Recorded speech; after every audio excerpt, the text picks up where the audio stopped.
ഇന്ന് നമുക്കൊരു ദൈവവചന ഭാഗം കർത്താവിൻ്റെ പുനരാഗമനവുമായി ബന്ധപ്പെട്ട് ചിന്തിക്കാം. അത് ഐസ്യ ചാപ്റ്റർ 43 യെശയ്യ 43 4-5 വാക്യങ്ങളാണ്. നീ എനിക്ക് വിലയേറിയവനും മാന്യനുമായി ഞാൻ നിന്നെ സ്നേഹിച്ചിരിക്കാൻ ഞാൻ നിനക്ക് പകരം മനുഷ്യരെയും നിന്റെ ജീവന് പകരം ജാതികളെയും കൊടുക്കുന്നു. ഭയപ്പെടേണ്ട, ഞാൻ നിന്നോട് കൂടെയുണ്ട്. നിന്റെ സന്തതിയെ ഞാൻ കിഴക്കിൽ നിന്ന് വരുത്തുകയും പടിഞ്ഞാറ് നിന്ന് നിന്നെ ശേഖരിക്കുകയും ചെയ്യും. 6 വാക്യം കൂടെ വായിച്ചോളൂ. ഞാൻ വടക്കിനോട് തരിക എന്നും തെക്കിനോട് തടുത്തു വെക്കരുതെന്നും കൽപ്പിക്കും. ദൂരത്തുനിന്ന് എന്റെ പുത്രന്മാരെയും ഭൂമിയുടെ അറ്റത്തുനിന്ന് എന്റെ പുത്രിമാരെയും എന്റെ നാമത്തിൽ വിളിച്ചു എന്റെ മഹത്വത്തിനായി സൃഷ്ടിച്ച് നിർമ്മിച്ചുണ്ടാക്കിയും ഇരിക്കുന്ന ഏവരെയും കൊണ്ടുവരിക എന്ന് ഞാൻ കൽപ്പിക്കും. മതി. 6 വാക്യം മാത്രം തമിഴിൽ കൂടെ വായിച്ചോളൂ.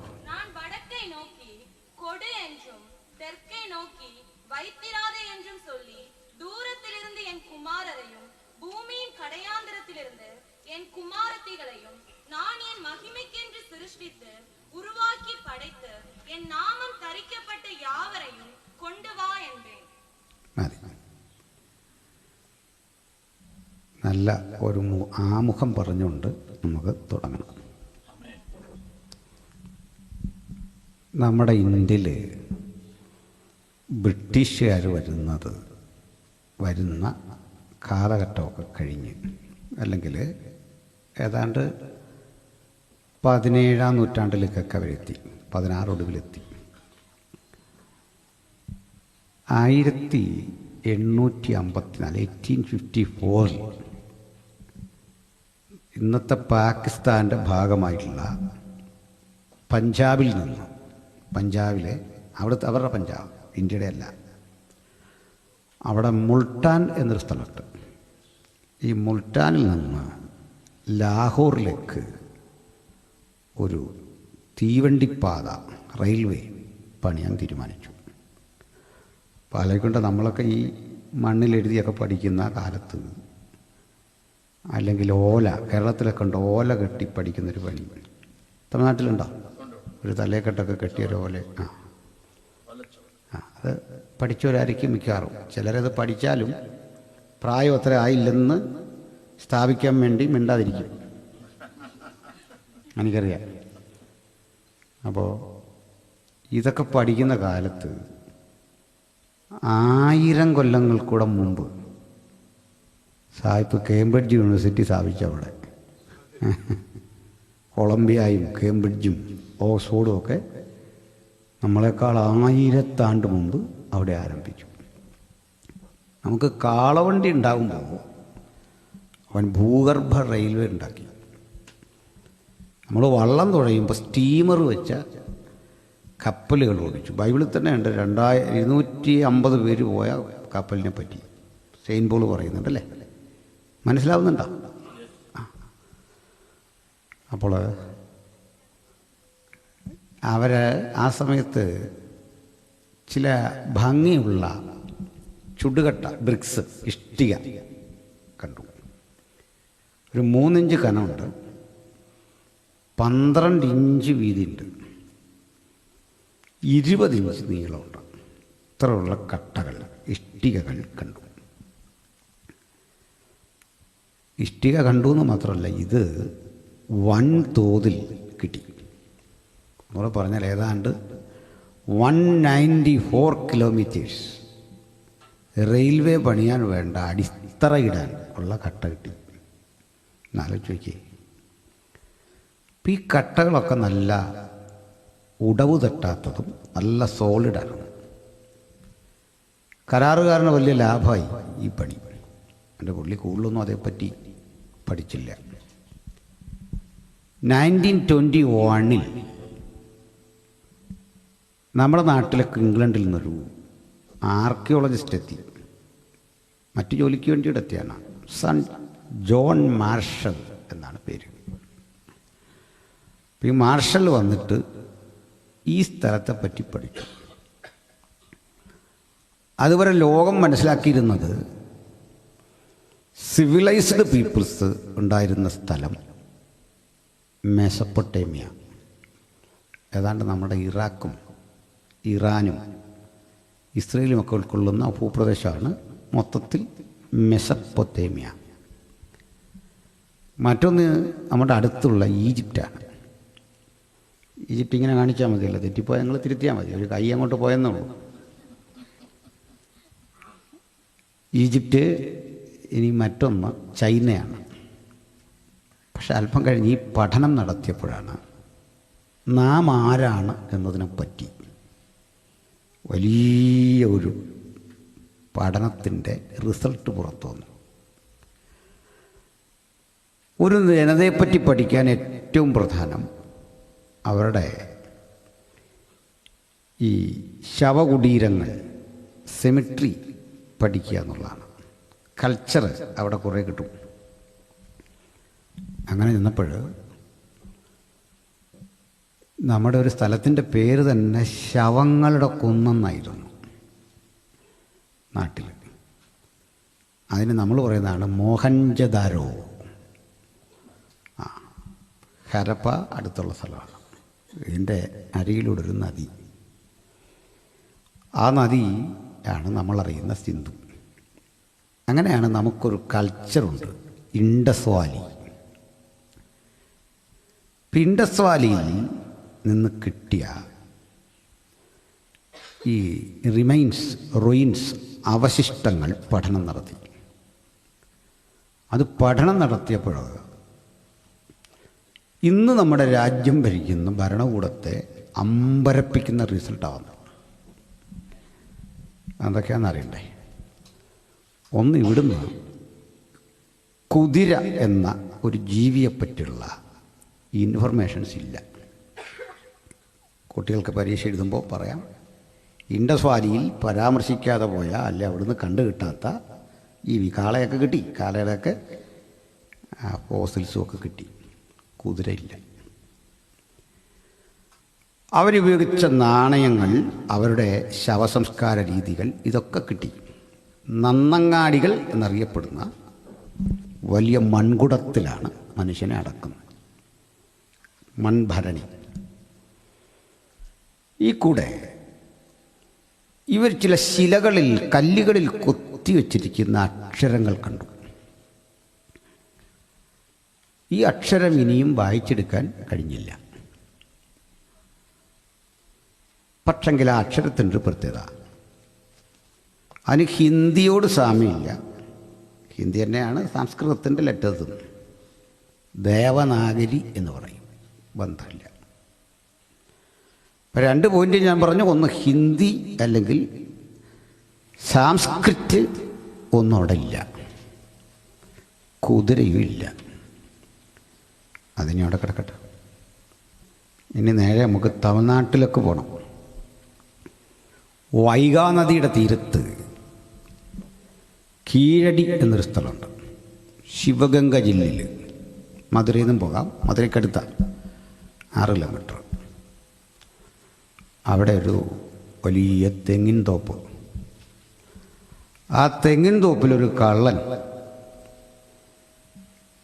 വരുന്നത് തേങ്ങ ഇടാനാണല്ലോ. ഇപ്പോൾ കേരളത്തിലേക്ക് രീതി അനുസരിച്ച് സ്വർണം മോഷ്ടിക്കുന്നതിനെ പോലും കള്ളനെന്ന് വിളിക്കാത്തൊരു നാട്. അത്ര നല്ലൊരു സ്ഥലമാണ് തമിഴ്നാടൊക്കെ. എന്ത് അല്ലേ? അയാളെ എന്ത് പേരിട്ട് വിളിക്കണമെന്ന് പറഞ്ഞ് ഇപ്പോൾ പത്രക്കാർക്ക് പോലും അറിയത്തില്ല.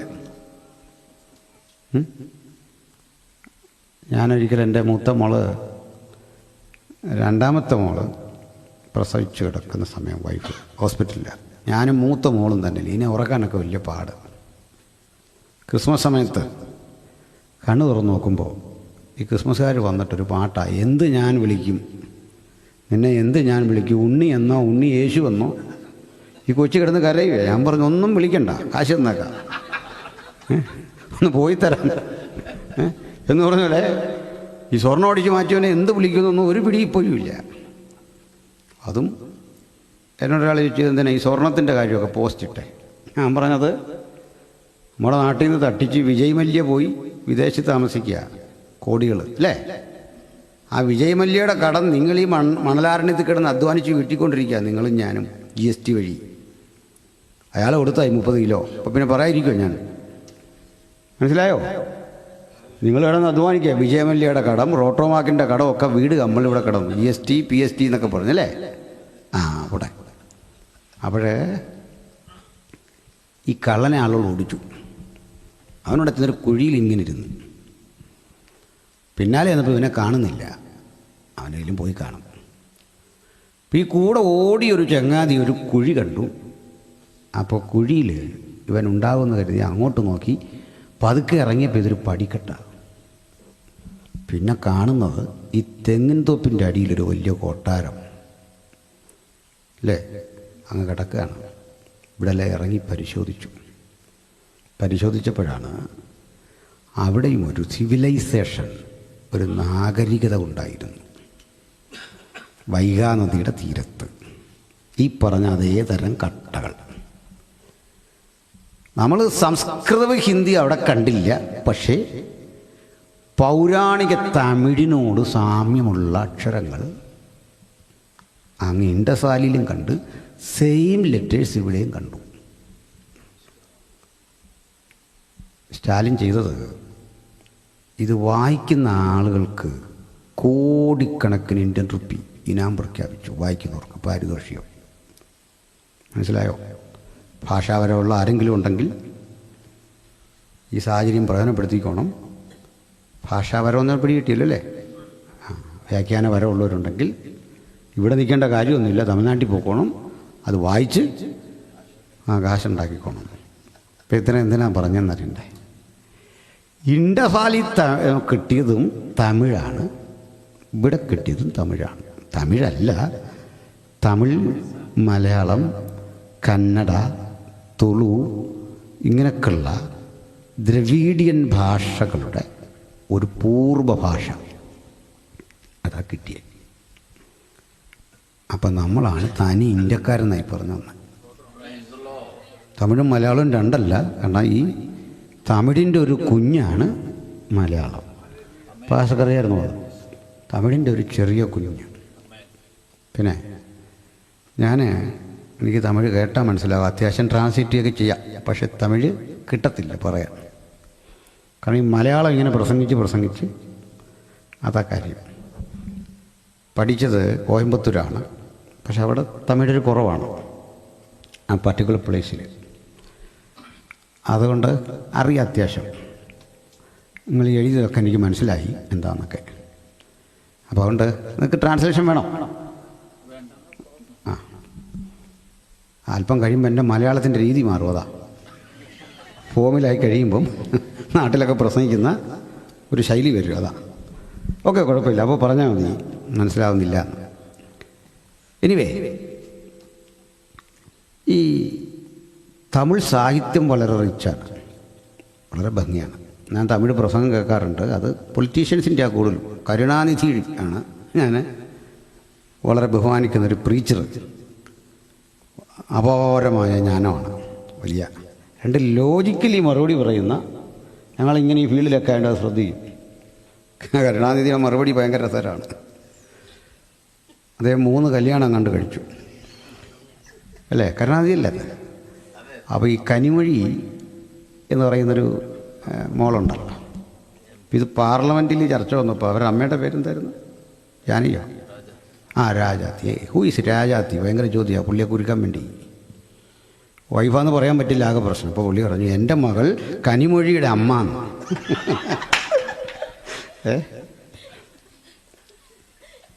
എൻ്റെ മകൾ കനിമൊഴിയുടെ അമ്മ. പിന്നെ ആർക്കെന്തോ കുരുക്കാൻ പറ്റുന്നത്? നല്ല ലോജിക്കലാണ്. അപ്പോൾ എനിക്ക് തമിഴ് ആ കൾച്ചറും ഒക്കെ വലിയ ഇഷ്ടമാണ്, ആ ഭക്ഷണം വലിയ ഇഷ്ടമാണ്. അപ്പോൾ സന്തോഷം എല്ലാവരെയും കണ്ടതിൽ. ആന്ധ്രയും അതുപോലെ നല്ല.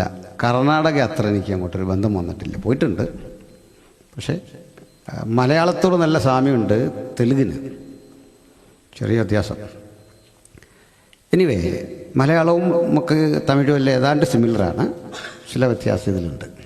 കാരണം ഈ ഭാഷകളിലെല്ലാം ബൈബിൾ ഉണ്ടായി.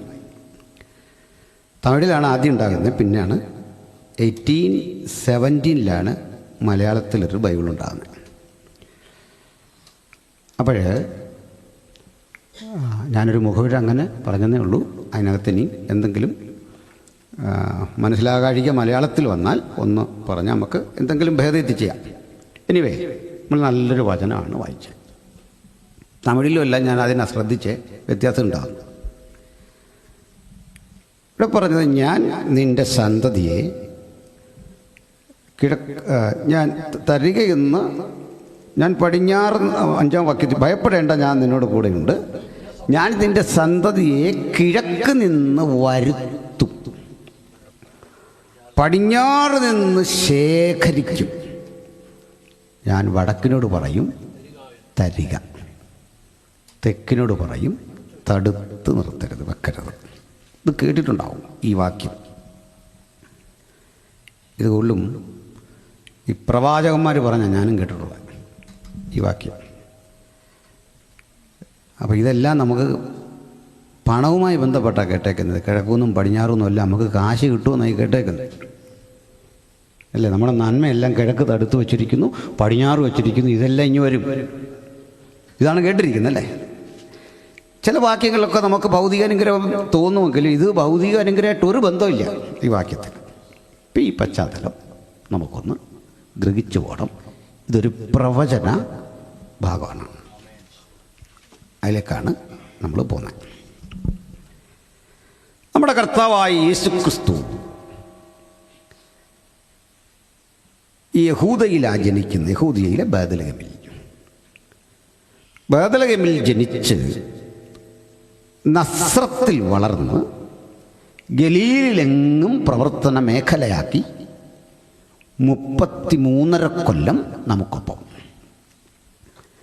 ഈ 33.5 കൊല്ലങ്ങളിൽ 3.5 കൊല്ലം മാത്രമാണ് പ്രസംഗിച്ചത്. 3.5 കൊല്ലം. ഈ 3.5 കൊല്ലങ്ങളുടെ കലണ്ടർ ചന്ദ്രപഞ്ചാംഗമാണ്. ചന്ദ്രനാണ് മാനദണ്ഡം, സൂര്യനല്ല. നമുക്കിന്ന് സൂര്യനാണ് കലണ്ടറിൻ്റെ ആധാരം. ഇവിടെ ഈ തേങ്ങാപ്പൂളും ഇതൊക്കെ വെച്ചിട്ടുണ്ടല്ലോ അല്ലേ, പച്ചക്കകത്തൊരു തേങ്ങാപ്പൂള്. അപ്പോൾ ആ ഡേറ്റും ഒക്കെ കൃത്യം ഒത്തു വരുന്നത് അങ്ങനെ ഇവർ ക്രമപ്പെടുത്തിയേക്കുന്നുണ്ടാ. മനസ്സിലായില്ലേ? കാരണം ചന്ദ്രനാണ് പണ്ട് അതും ബൈബിൾ അടിസ്ഥാനം, ഇവിടെ ഒന്നുമല്ല. അവൻ കാലനിർണയത്തിനായി ചന്ദ്രനെ നിയമിച്ചു. ഇതനുസരിച്ച് 360 ഡേയ്സാണ്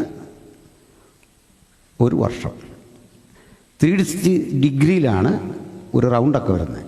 അതിനെ അങ്ങനെയൊക്കെ പറയാമല്ലോ. ഇത് 90 ഡിഗ്രി 360 എന്നൊക്കെ പറയുന്ന കോഡുമായി ബന്ധപ്പെട്ടൊരു പഠനം കൂടാണ്. ഒത്തിരി സയൻറ്റിഫിക്കലാണ്. അപ്പോൾ ഈ ദിനങ്ങളെ എണ്ണി നോക്കി അവധി ദിനങ്ങളുമൊക്കെ മാറ്റി യേശു ആകെ പ്രസംഗിച്ചു എന്ന് കരുതുന്നത് 1000-ൽ പരം ദിവസങ്ങൾ മാത്രം. അത്രയും ദിവസമുള്ളൂ. പ്രസംഗത്തിൻ്റെ എണ്ണം എടുത്താലും 100 കണക്കിനൊന്നുമില്ല.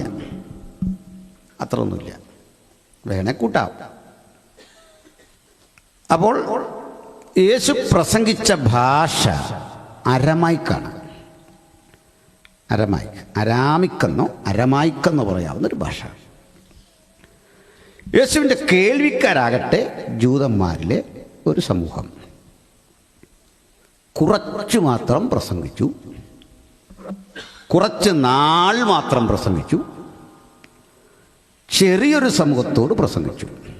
ആയിരക്കണക്കിന് ആളുണ്ട്, പക്ഷെ മൊത്തത്തിൽ പോപ്പുലേഷൻ എടുത്താൽ ഒരു ചെറിയ കമ്മ്യൂണിറ്റിയോട്. എണ്ണവും കുറവാണ്. അപ്പം ഞങ്ങളൊക്കെ ചിലപ്പോൾ പറയാറുണ്ട്, ഇത്ര പ്രസംഗം കഴിഞ്ഞു. യേശു അത്രയൊന്നും പ്രസംഗിച്ചിട്ടില്ല. എല്ലാത്തിലും ഇവർ യേശു ഒരു വിദേശ രാജ്യത്തും പോയിട്ടില്ല. പോയത് ചെറുപ്പത്തിൽ ഈജിപ്തിൽ രക്ഷപ്പെടാൻ വേണ്ടി കൊണ്ടുപോയി. ഒരു രാജ്യത്തും പോയിട്ടില്ല. അന്നേരം നമ്മളെപ്പോലൊക്കെ എവിടെയും പോയിട്ട് വന്നിട്ട് പറയും, ഞാൻ ടെക്സാസിലായിരുന്നപ്പോൾ ഞാൻ ഒക്ലഹോമയിൽ വന്ന് നിൽക്കുമ്പോൾ ട്രംപ് അപ്പുറത്തുനിന്ന് ചായ കുടിക്കുന്നു. ഇങ്ങനെ ഒന്നും പറയാൻ ഒരു പശ്ചാത്തലവും ഇല്ല, അവിടം വിട്ട് പോയിട്ടുമില്ല. യേശു ഒരു പാട്ടും എഴുതിയിട്ടില്ല, ഒരു പുസ്തകവും എഴുതിയിട്ടില്ല, ഒരു ബിൽഡിങ് പണിതില്ല, ഒരു പള്ളി കെട്ടിപ്പൊക്കിയില്ല. ഇതൊന്നും ചെയ്തിട്ടില്ല. സ്വന്തമായിട്ടൊരു വീടുണ്ടാക്കിയില്ല. അപ്പോൾ ഒരു പാട്ടെഴുതാത്തവനെ പറ്റിയാണ് ഏറ്റവും അധികം പാട്ട്. ഇനി പിറക്കാനിരിക്കുന്ന പാട്ടുകളും അവനെക്കുറിച്ചാണ്. ആ റെക്കോർഡൊന്നും ചരിത്രത്തിലൊരുത്തനും ഭേദിക്കുകയില്ല. ഒരു ഗ്രന്ഥവും എഴുതാത്തവനെ കുറിച്ചാൽ ലോകത്തേറ്റവും അധികം ഗ്രന്ഥം. ഒരു ഗ്രന്ഥം എഴുതിയിട്ടില്ല. ഹല്ലേലൂയ. നാട് വിട്ട് പുറത്തിറങ്ങാത്തവനെ പറ്റിയ ലോകം മുഴുവൻ പ്രാർത്ഥിക്കുന്നത്, ആരാധിക്കുന്നത്, ഉലകം മുഴുവൻ ആരാധിക്കുന്നത് ആ മഹത്തരമായ നാമത്തെയാണ്. സ്തോത്രം. അതുകൊണ്ട് ഇത് നമ്മൾ മാത്രമല്ല, അക്രൈസ്തവർ, ഹിന്ദുക്കളും ഒക്കെ ബൈബിൾ വായിക്കുന്നവരാണ്. കേരള നിയമസഭ വന്നാൽ ഒന്ന് പറഞ്ഞ് രണ്ടാമത്തെ ഇനി MLA മാരെല്ലാം ബൈബിളിൽ ഒരു വാക്യം എടുക്കുന്നത്. അതെല്ലാം ഹിന്ദുക്കളാണ് മിക്കവാറും. അറിയാത്തത് ക്രിസ്ത്യാനിക്ക്, അതാ രസം. അതാ പറഞ്ഞാൽ തെറ്റിക്കും. സ്വരാജൊക്കെ പറഞ്ഞാൽ കറക്റ്റാണ്, മാണിസാർ പറയുമ്പോൾ തെറ്റിപ്പോവാം. എന്തെങ്കിലുമൊക്കെ അത് വിളിച്ചു പറയും. VS ഒക്കെ പറയുന്നത് വെട്ടാനാണെങ്കിലും ആ വാക്യം ഉപയോഗിക്കുന്ന ശൈലി ഭയങ്കരമാണ്. ചാകാത്ത പുഴുവും കേടാത്ത തീയുള്ള നരകത്തിലാണല്ലോ മാണി പോകുന്നതൊക്കെയാണ് പ്രസംഗിക്കുന്നത്. അപ്പോൾ ഇതെന്താ കാര്യം? ബൈബിൾ അത്ര ആളുകൾക്ക് വായിക്കാൻ പറ്റുന്ന സ്വാധീനതയുള്ള പുസ്തകമാണ്. മാത്രമല്ല, ഇപ്പം ഞാൻ നിങ്ങൾ ചോദിക്കുന്ന ചെറിയ ചോദ്യത്തിനൊക്കെ ഉത്തരം പറയാൻ പറ്റിയേക്കാം. പക്ഷേ ഇത് അങ്ങനെ ഒരു സ്കോളറൊന്നും വേണ്ട. ഈ പദം പറയാൻ തെറ്റിദ്ധരിക്കരുത്. Any fool can understand holy scripture. നമുക്ക് അങ്ങനെ അങ്ങ് സമ്മതിച്ചേക്കാം. ഏത് വിഡ്ഢിക്കും മനസ്സിലാവുക. ഹല്ലേലൂയ. നമ്മളാരും ജ്ഞാനികളല്ലെന്നേ സമ്മതിച്ചട്ടെ. ഹല്ലേലൂയ. ഏത് വിഡ്ഢിക്കും പിടികിട്ടും യേശുക്രിസ്തു ആരാണ്. ഹല്ലേലൂയ. നമ്മൾ ബുദ്ധിമാന്മാരായണ്ടല്ല ഇവിടെ വന്നത്. ഓക്കെ, ഒന്നും കഴിയില്ല. അതുകൊണ്ട് കർത്താവ് നമ്മളെ ഇതൊക്കെ പഠിപ്പിച്ചതാണ്. സ്തോത്രം. അപ്പോൾ യേശുവിൻ്റെ പഠിപ്പിക്കലിൽ 2-3 ശൈലികളുണ്ട്. Teaching, preaching and performing miracle. Teaching ഉണ്ട്, പ്രീച്ചിങ് ഉണ്ട്, മിറാക്കിൾ പെർഫോം ചെയ്യുക, അല്ലെ ഹീലിംഗ് എന്ന് വേണമെങ്കിൽ പറയാം. ഈ കർത്താവ് ഇതൊക്കെ ചെയ്തിട്ട് പ്രധാനപ്പെട്ടൊരു വിഷയത്തെ ഊന്നൽ നൽകി പ്രസംഗിച്ചു. എൻ്റെ രാജ്യം വരുന്നു. നമ്മളെ പ്രാർത്ഥിക്കാൻ പഠിപ്പിച്ചപ്പോഴും ഇതേ കാര്യം പറഞ്ഞു. നിൻ്റെ രാജ്യം വരണമേ. സ്തോത്രം. എൻ്റെ രാജ്യം ഇവിടെ വരണം. നിൻ്റെ രാജ്യം വരണമേ. എന്നിട്ട് ഒന്നുകൂടി പറഞ്ഞു, അങ്ങയുടെ ഇഷ്ടം സ്വർഗത്തിലെ പോലെ ഭൂമിയിലാകണം. പിന്നെ നമുക്ക് തെറ്റുകൾ ക്ഷമിക്കാൻ മാത്രം ഒരു ചെറിയ കുരു കിട്ടും. ചുമ്മാ നമ്മുടെ തെറ്റ് ക്ഷമിക്കുകയല്ല. എത്ര കണ്ണീരൊഴുക്കി പ്രാർത്ഥിച്ചാലും നമ്മുടെ കുറ്റവും പാവവും ക്ഷമിക്കുകയല്ല. ഒരു ചെറിയ കുരു കൊണ്ടത് പരിഹരിച്ച് വരണം. നിങ്ങളുടെ തെറ്റുകാരോട് നിങ്ങൾ ക്ഷമിച്ചതുപോലെ ഞാൻ നിങ്ങളോട് ക്ഷമിക്കത്തുള്ളൂ. മനസ്സിലായില്ലേ? ഞങ്ങൾ രണ്ടൊരു പ്രശ്നമുണ്ട്. ഞങ്ങളിവിടെ ഭയങ്കര പ്രശ്നമായിട്ട് ഞാനിവിടെ ഒന്ന് പ്രാർത്ഥിച്ചാൽ കേൾക്കുകയില്ല. അന്നേരം പറയും, മോനെ നീയുമായിട്ട് എനിക്കൊരു വിഷയമില്ല, ശിവു ബ്രദറുമായിട്ട് എൻ്റെ വിഷയമില്ലേ, നിങ്ങൾ പോയി തീർത്ത് വെച്ചിങ്ങി വാ. അപ്പോഴേ തീർന്നു. ഇങ്ങനെ ഞാൻ പോയി ശിവു ബ്രദറിൻ്റെ മുമ്പിൽ തലകുനിച്ച് നിന്ന് എൻ്റെ പാവം ഏറ്റു പറയുമ്പോൾ എൻ്റെ ഈഗോ എല്ലാം അവിടെ ഒരു തീരും. ഹല്ലേലൂയ. അങ്ങനെ അവിടെ നമ്മളെ ചെറുതാക്കി സമൂഹത്തിൽ വലുതാക്കുന്ന ഒരു പ്രക്രിയയാണ് നമ്മളെ കർത്താവ് പഠിപ്പിച്ച പ്രാർത്ഥനയുടെ മർമ്മം എന്ന് പറയുന്നത്. സ്തോത്രം. ഹല്ലേലൂയ. അത് നമുക്കൊരു വലിയ മാനസിക സുഖമാണേ. ഒരു തെറ്റ് പറ്റിയെങ്കിൽ സോറി പറഞ്ഞു ഹൃദയംഗമായി ക്ഷമ ചോദിച്ചു കഴിയുമ്പോൾ നമ്മൾ റിലാക്സ്ഡായി. അത് കുടുംബത്തിലാണെങ്കിലും ഭാര്യയോടാണെങ്കിലും ഭർത്താവിനോടാണെങ്കിലും തെറ്റുപറ്റിയെങ്കിൽ ഹൃദയം തുറന്ന് തെറ്റുപറ്റിയെന്ന് പറയുമ്പോൾ കിട്ടുന്ന ആ റിലാക്സേഷൻ ഭയങ്കര. ഇത് പറയാത്തതാ ആ കുടുംബത്തിൽ നിന്ന് ഇരുട്ട് പോകാത്ത. നിങ്ങൾക്കൊരു ദുഃഖം പോലെ പറഞ്ഞപ്പോൾ അല്ലേ, അവിടെ എല്ലാം വരെ കുഴപ്പമില്ലായിരുന്നു, ഇവിടെ വന്നപ്പോൾ അത് പൊളിഞ്ഞു പോയല്ലേ. നമുക്കൊന്നും പറ്റാത്തൊരു കാര്യം അതല്ലേ. സ്തോത്രം. ഞങ്ങളുടെ നാട്ടിലൊരു ബാങ്ക് മാനേജർ വിശ്വാസിയുണ്ട്.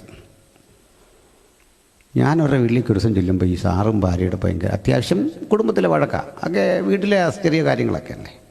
അപ്പം നമ്മളത് ചെന്നും പോയി. ഞാൻ കേട്ടുകൊണ്ട് ചെല്ലുന്നത്, ഞാൻ 3 കല്യാണം നടത്തി എൻ്റെ ഈ ചെറിയ വരുമാനത്തിൽ നിന്ന്. എനിക്ക് 2 പെങ്ങന്മാരേ ഉള്ളൂ, അവരെ കെട്ടിച്ചു വിട്ടു. അപ്പോൾ ഈ സഹോദരി ചോദിക്കുക, അതെങ്ങനെ 3 കല്യാണം? ഒന്ന് നിൻ്റെ കല്യാണം, ഭാര്യയുടെ, നിന്നെ ആര് കെട്ടാനായിരുന്നു? നിൻ്റെ കല്യാണം കൂടെ ഞാൻ നടത്തിയെന്ന്, കാശ് മുടക്കി. ഇങ്ങനെയൊക്കെ ചിന്തിക്കുന്ന മനുഷ്യരുടെ ലോകത്താണ് നമ്മൾ ജീവിക്കുന്നല്ലേ. ഞാനും ചെന്നതിനകത്ത് പെട്ടുപോയി. കാരണം ചിലരെ നമുക്ക് തിരുത്താൻ ഭയങ്കര പാടാണ്. അപ്പം അതുകൊണ്ട് നമ്മുടെ കർത്താവ് പഠിപ്പിച്ചു, ഇങ്ങനെ ക്ഷമിച്ചിട്ടുണ്ട്. ഇതുപോലൊന്നും പഠിപ്പിച്ചൊരു ഗുരുവില്ല. ഇവിടെയാണ് ഞങ്ങളെപ്പോഴും പറയുന്നത്, നമ്മുടെ കർത്താവ് ജീവിച്ച പോലെ ലോകത്തേത് രാജ്യത്തും ജീവിക്കാം. സൗദി അറേബ്യ ജീവിക്കാം, ഒരു കുഴപ്പമില്ല. കർത്താവ് നമുക്ക് പറ്റാത്തതാണ് നമ്മുടെ പ്രശ്നം. പക്ഷെ നമ്മൾ ഈ മഹാരഥന്മാരെന്നൊക്കെ ഈ നാട്ടുകാർ പറയുന്ന ആളിൻ്റെ ജീവിച്ച പോലെ ഇവിടെ പോലും ജീവിക്കാൻ പറ്റിയല്ല, അകത്ത് പോകും. നാട്ടുകാരെ പോയിക്കും. നാട്ടിലൊക്കെ ആണെങ്കിൽ ഇവിടെയാണ് യേശുവിൻ്റെ മഹത്വം. അതിനെ നമ്മൾ പറയുന്നത് അവന് തുല്യനായി ഒരുവനുമില്ല. ഹല്ലേലൂയ. നമ്മൾ വിശ്വസിക്കുന്ന കർത്താവിന് തുല്യനായി ഒരുവനുമില്ലെന്ന്. സ്തോത്രം. ഞാൻ വചനത്തിലേക്ക് വരാം. ഒരു വിഷയം കൂടി ഇതിനകത്ത് പറയാനുണ്ട്. ഈ നമ്മളുടെ അടുത്ത കാലത്ത് വല്ലതും വിവാഹിതരായവരുണ്ടോ? ഒരു കൊല്ലത്തിനിടയ്ക്ക് ഒരു കൊല്ലത്തിനകത്ത് കുഞ്ഞാണ് മോളെ ഒരു കൊല്ലമായുള്ളൂ അല്ലേ? ഹസ്ബൻഡ് ഉണ്ടോ അവിടെ? നാട്ടിലാണ്. ഒരു കൊല്ലമായുള്ളൂ അല്ലേ? 3 months. ഒരു കൊല്ലത്തിനകത്തെന്ന് പറഞ്ഞാൽ അത് മതി. 2 കൊല്ലത്തിനുള്ളിൽ വിവാഹിതരായവരുണ്ടോ? ഒരു പരമാർത്ഥം തുറന്നങ്ങ് പറയാനാ ശ്രമിക്കണം. അല്ലേ വിവാഹിതരല്ലേ ഭൂരിപക്ഷം. ഈ പുതിയ പെൺകുട്ടികൾ വിവാഹിതനാകാനുള്ളവരൂടെ പഠിച്ചു. കുഞ്ഞ് കല്യാണം കഴിഞ്ഞോ? ഇല്ലല്ലോ. എന്നാൽ പഠിച്ചു ഈ കാര്യമൊക്കെ. നിങ്ങളൊരു ചായ ഇട്ടോ ഒരു കറി വെച്ചോ ഒക്കെ കൊടുത്താൽ ആ ചങ്ങാതിക്ക് അത് കഴിക്കാൻ ഒരു തൃപ്തിയും കാണത്തില്ല. പിണങ്ങിയിട്ടൊന്നും കാര്യമില്ല. നേഴ്സാണോ? അതൊക്കെ നന്നായിട്ട് ചെയ്യും. പക്ഷേ ചായ പുള്ളിക്ക് ഇഷ്ടപ്പെടത്തില്ല, ചപ്പാത്തി ഇഷ്ടപ്പെടത്തില്ല, ഊണ് ഇഷ്ടപ്പെടത്തില്ല. എൻ്റെ കാരണം അറിയോ? ഒരു മനുഷ്യന് ഏറ്റവും ഇഷ്ടമുള്ള ഫുഡ് അവൻ്റെ അമ്മ കൊടുത്ത ഭക്ഷണമാണ്. എൻ്റെ കാരണം എന്താ? നമ്മുടെ ഫുഡിൻ്റെ ടേസ്റ്റ് തീരുമാനിച്ചത് അമ്മയാണ്. അതിനെത്ര ഉപ്പ് വേണം, പുളി എത്ര വേണം, ചൂടെത്ര വേണം. കാരണം അമ്മ ആദ്യം അതൊന്ന് ടേസ്റ്റ് ചെയ്തു, നമുക്ക് തരാമെന്നറിയാൻ. എന്നിട്ടാണ് നമുക്കത് തന്നെ.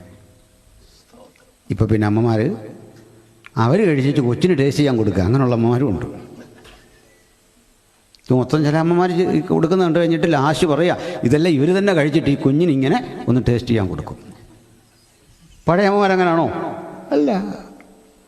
അന്ന് അമ്മ നമ്മളിൽ സൃഷ്ടിച്ച ഒരു രുചിയുടെ സോഫ്റ്റ്വെയർ ഉണ്ട്, അത് മരിക്കും വരെ മാറുകയില്ല.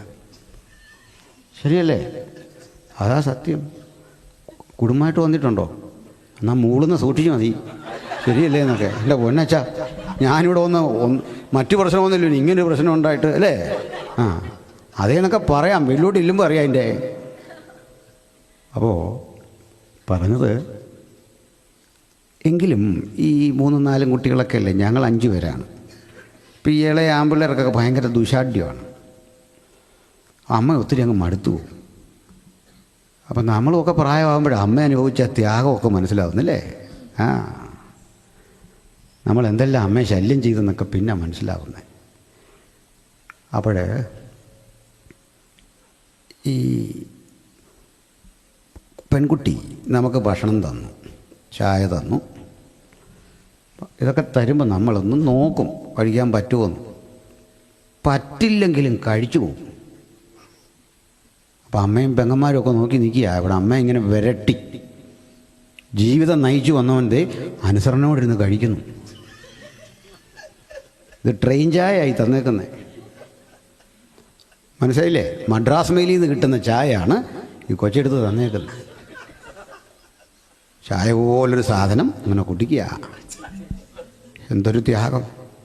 ആ ഒറ്റ ചായയിലുണ്ട് നമുക്ക് അമ്മ നമ്മളോട് വഴക്ക് പറഞ്ഞതിനെല്ലാം വിഷമം നമ്മൾ തിരിച്ചമ്മയോട് പറഞ്ഞതിൻ്റെ വേദന മുഴുവൻ ഈ ചായയിലുണ്ട്. അനുഭവിച്ചു. അങ്ങനെ വന്ന് ഈ പയ്യൻ എന്ത് ചെയ്തു? അവൻ പതുക്കെ പറഞ്ഞു, ഇനി മുതൽ ചായ വേണ്ടെന്ന്. ഞാൻ ചായ കൂടി നിർത്തി നോക്കട്ടെ.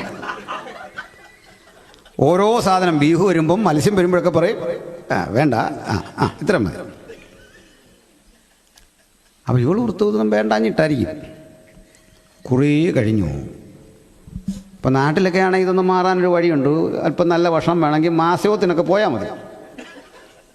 നാട്ടിലെ നമ്മുടെ മന്ത്ലി മീറ്റിങ്ങില്ലേ അവിടെ ചെല്ലുമ്പോൾ മറ്റേ ചർച്ചക്കാർ നല്ല ഫുഡൊക്കെ ഉണ്ടാക്കിയപ്പോൾ ഈ പെണ്ണ് ചെല്ലുമ്പോൾ നോക്കുമ്പോൾ ഉണ്ട് മാസയോഗത്തിനിരുന്ന് അടിക്കുന്നു. ഇവിടെ വേണ്ടെന്ന് പറഞ്ഞാൽ എന്ത് പോളിഞ്ഞങ്ങ് കുതിച്ച് കയറുകയാണ്. അപ്പം ഇവക്ക് മനസ്സിലായി ഫുഡിലെന്തോ തകരാറുണ്ട്. അവൾ ചോദിച്ചു, അതെന്താ ഞാനുണ്ടാക്കിയിട്ട് കഴിക്കാഞ്ഞേ? ഒടുക്കം പതുക്കെ അവൾ പഠിച്ചു കാന്തൻ്റെ ഇഷ്ടം അല്ലേ. അപ്പം അവൾ ഉയർന്നു. ഇപ്പം അവൾ തന്നെങ്കിലേ ചായ ശരിയാവും. അങ്ങനെയില്ലേ? അങ്ങനെയുണ്ട്, ശരിയില്ലേ? അതിലേക്ക് അവൾ വളർന്നു.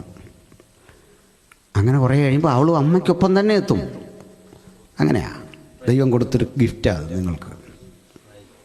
തിരിച്ച് ആ ഘട്ടത്തിൽ ഇവൾ ചോദിക്കുക, അല്ല അന്ന് അത്രയും കൊള്ളൂലാഞ്ഞിട്ടും അതൊക്കെ എന്തിനാ കഴിച്ചേ? ഞാനുണ്ടാക്കിയ ചപ്പാത്തി ആ ചായ കൊള്ളൂലെന്ന് എനിക്കറിയാം. കാരണം അവളും നമ്മളെപ്പോലൊരു വീട്ടിൽ കുഞ്ഞായി തന്നെ വളർന്ന് ഷാഢ്യങ്ങളിലൂടെ വളർന്ന പെണ്ണല്ലേ. അവൾക്കും വലിയ അറിവില്ല. എന്തിനാ കഴിച്ചേ? അന്ന് അവൻ പറഞ്ഞു, നിന്നോടുള്ള സ്നേഹം. അല്ലേ? അങ്ങനെയെങ്കിൽ നമ്മൾ ഈ ജീവകാലം മുഴുവൻ തമ്പുരാന് കൊടുത്ത സ്തുതിയും സ്തോത്രവും പാട്ടും പ്രസംഗവും ഒന്നും വലിയ ക്വാളിറ്റി ഉള്ളതല്ല ആണോ? പക്ഷെ അവൻ കൈപ്പറ്റി. ഒറ്റ കാരണം, നമ്മളോടുള്ള സ്നേഹം. എൻ്റെ പാട്ടും എൻ്റെ പ്രാർത്ഥനയും എൻ്റെ സ്തോത്ര കാഴ്ചയും എൻ്റെ കയ്യടിയും എൻ്റെ പ്രസംഗം ഒന്നും ക്വാളിറ്റി ഉള്ളതല്ല. പക്ഷെ ഒരു വെറുപ്പും പറയാതെ കൊടുത്തത് ഞാനായതുകൊണ്ട് കൈപ്പറ്റിയ സ്നേഹമാണ് ക്രിസ്തു. ഹല്ലേലൂയ. ആ സ്നേഹം നമ്മുടെ ഹൃദയത്തിൽ നിറയട്ടെ. ഹല്ലേലൂയ. കുറേ കഴിഞ്ഞപ്പോൾ നമുക്ക് മനസ്സിലായി കാന്തൻ്റെ ഇഷ്ടം. കാന്തൻ്റെ ഇഷ്ടത്തിലേക്കുള്ള നമ്മുടെ ചുവടുവെപ്പിൻ്റെ പേരാണ് ക്രിസ്ത്യൻ ലൈഫ്. അങ്ങനെ എൻജോയ് ചെയ്യണം അല്ലേ? അത് മാത്രം പോരാ, എൻ്റെ പരിമിതിയിലേക്ക് കാന്തൻ താഴേക്ക് ഇറങ്ങി വന്നു. അതിൻ്റെ പേരാ ദൈവ സാന്നിധ്യം. കുറവുള്ള എന്നിലേക്ക്, അപാകതയുള്ള എന്നിലേക്ക്, പരിമിതിയുള്ള എന്നിലേക്ക് താഴേക്ക് ഇറങ്ങി വന്ന് ദൈവരാജ്യത്തെ നമ്മുടെ ഇടയിൽ സ്ഥാപിക്കലാണ്. അത് നമ്മൾ പറഞ്ഞു, നിൻ്റെ സാന്നിധ്യം വരണം. ഹല്ലേലൂയ, സ്തോത്രം. അപ്പോൾ അങ്ങനെ കർത്താവ് 33.5 കൊല്ലം ശിഷ്യന്മാരുടെ കൂടെ. അതായത് ഇത് തിരിച്ചറിഞ്ഞ യോഹന്നാനൊക്കെ യേശുവിനെ മറ്റാർക്കും വിട്ടുകൊടുക്കാതെ ഇങ്ങനെ ഒട്ടിപ്പിടിച്ചിരിക്കുന്നുണ്ടോ? നിങ്ങളിവിടെ നിന്നൊക്കെ നാട്ടിൽ വരുമ്പോൾ ഈ കുഞ്ഞുങ്ങൾ അവിടെ ഉണ്ട്, അവർ കെട്ടിപ്പിടിച്ച് എങ്ങോട്ടും വിടാതിരുന്നിപ്പോൾ ആർക്കും കൊടുക്കുകയില്ല നമ്മൾ അല്ലേ? മൂത്തയാളൊക്കെ വന്ന് ഇങ്ങനെ നിൽക്കുക, ഒന്ന് അടുത്ത് വരാൻ. പക്ഷേ ഇളയ കക്ഷി സമ്മതിക്കുക. എന്ത് ചെയ്യുക? എൻ്റെ പപ്പായ എൻ്റെ മമ്മിയെ ഒറ്റ പിടി അങ്ങോട്ട് പിടിച്ചാൽ അനങ്ങാൻ പറ്റില്ല. ഇതുപോലെ യോഹന്നാൻ ഒരൊറ്റ പിടി കർത്താവിനെ അങ്ങനെ ഒട്ടി നിൽക്കുക. അന്ന് ഒരു പേര് യോഹന്നാനും കിട്ടി. യോഹന്നാൻ തന്നെ പരിചയപ്പെടുന്ന എങ്ങനെയാണെന്ന് അറിയണ്ടേ? യേശു സ്നേഹിച്ച ശിഷ്യൻ. സത്യത്തിൽ യേശുവിൻ്റെ അനിയനല്ലേ? ശലോമിയുടെ മകനാ, സബദീ പുത്രനാ, മറിയുടെ അനിയത്തിയുടെ മകനാ. ജീവിതത്തിൽ ഒരിക്കലും പറഞ്ഞില്ലിത്. പറയുന്നതൊക്കെ എങ്ങനെ? യേശു സ്നേഹിച്ച ശിഷ്യൻ. കാരണം ആ ഹൃദയസ്പന്ദനം തൊട്ടടുത്തിരുന്ന് ആസ്വദിച്ചവനാണ്. ഹല്ലേലൂയ. അപ്പോൾ യേശു കർത്താവ് നമ്മളെ വിട്ട് പിരിയാൻ തുടങ്ങുന്ന സമയം, ശിഷ്യന്മാരെ, വാസ്തവത്തിൽ മനുഷ്യവീക്ഷണത്തിൽ അതൊരസമയത്തായിരുന്നു. എന്താ കാര്യം? നമ്മുടെ റീജിയൻ്റെ ചുമതലയുള്ള ദിവസം കൊണ്ടാണല്ലോ. പാസ്റ്റർമാർക്കൊക്കെ മാറ്റം വെക്കുമ്പോൾ ചിലരെ പെട്ടെന്നെടുത്ത് അങ്ങോട്ട് മാറ്റിക്കഴിഞ്ഞാൽ ആ ചർച്ച് ഡിസോർഡർ ആവും അല്ലേ? അപ്പോൾ ചില ആൾ, കാരണം അടുത്ത് വരുന്ന ഒരാളിന് ആ ജന്മം കൊടുത്ത ആളിൻ്റെ അത്തരത്തിൽ കെയർ വിശ്വാസിക്ക് കിട്ടിയില്ലെന്ന് വരാം. അങ്ങനെയൊക്കെ ഉണ്ടല്ലേ?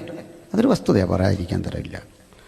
കണ്ട ചില ആളുകൾ തന്നെ പുതിയൊരു പാസ്റ്റർ ചിലപ്പോഴൊക്കെ നാട്ടിൽ ചാർജ് എടുത്തൊന്നും ഇവിടെ അത് അങ്ങനൊന്നും ഇല്ലായിരിക്കാം. നാട്ടിൽ വരുമ്പം ആദ്യ ദിവസം തന്നെ പുള്ളി അദ്ദേഹത്തിൻ്റെ പോളിസികളെല്ലാം നമ്മോട് പറയുക, അല്ലേ, ഞാനിങ്ങനെയാണ് അങ്ങനെയാണ്. അതിൻ്റെ അർത്ഥം മുമ്പിരുന്നവനേക്കാൾ ഞാൻ ഇച്ചിരി ശ്രേഷ്ഠനാണെന്ന് നിങ്ങൾ കണ്ടോണോ, അതായി പറഞ്ഞു വരുന്നത്.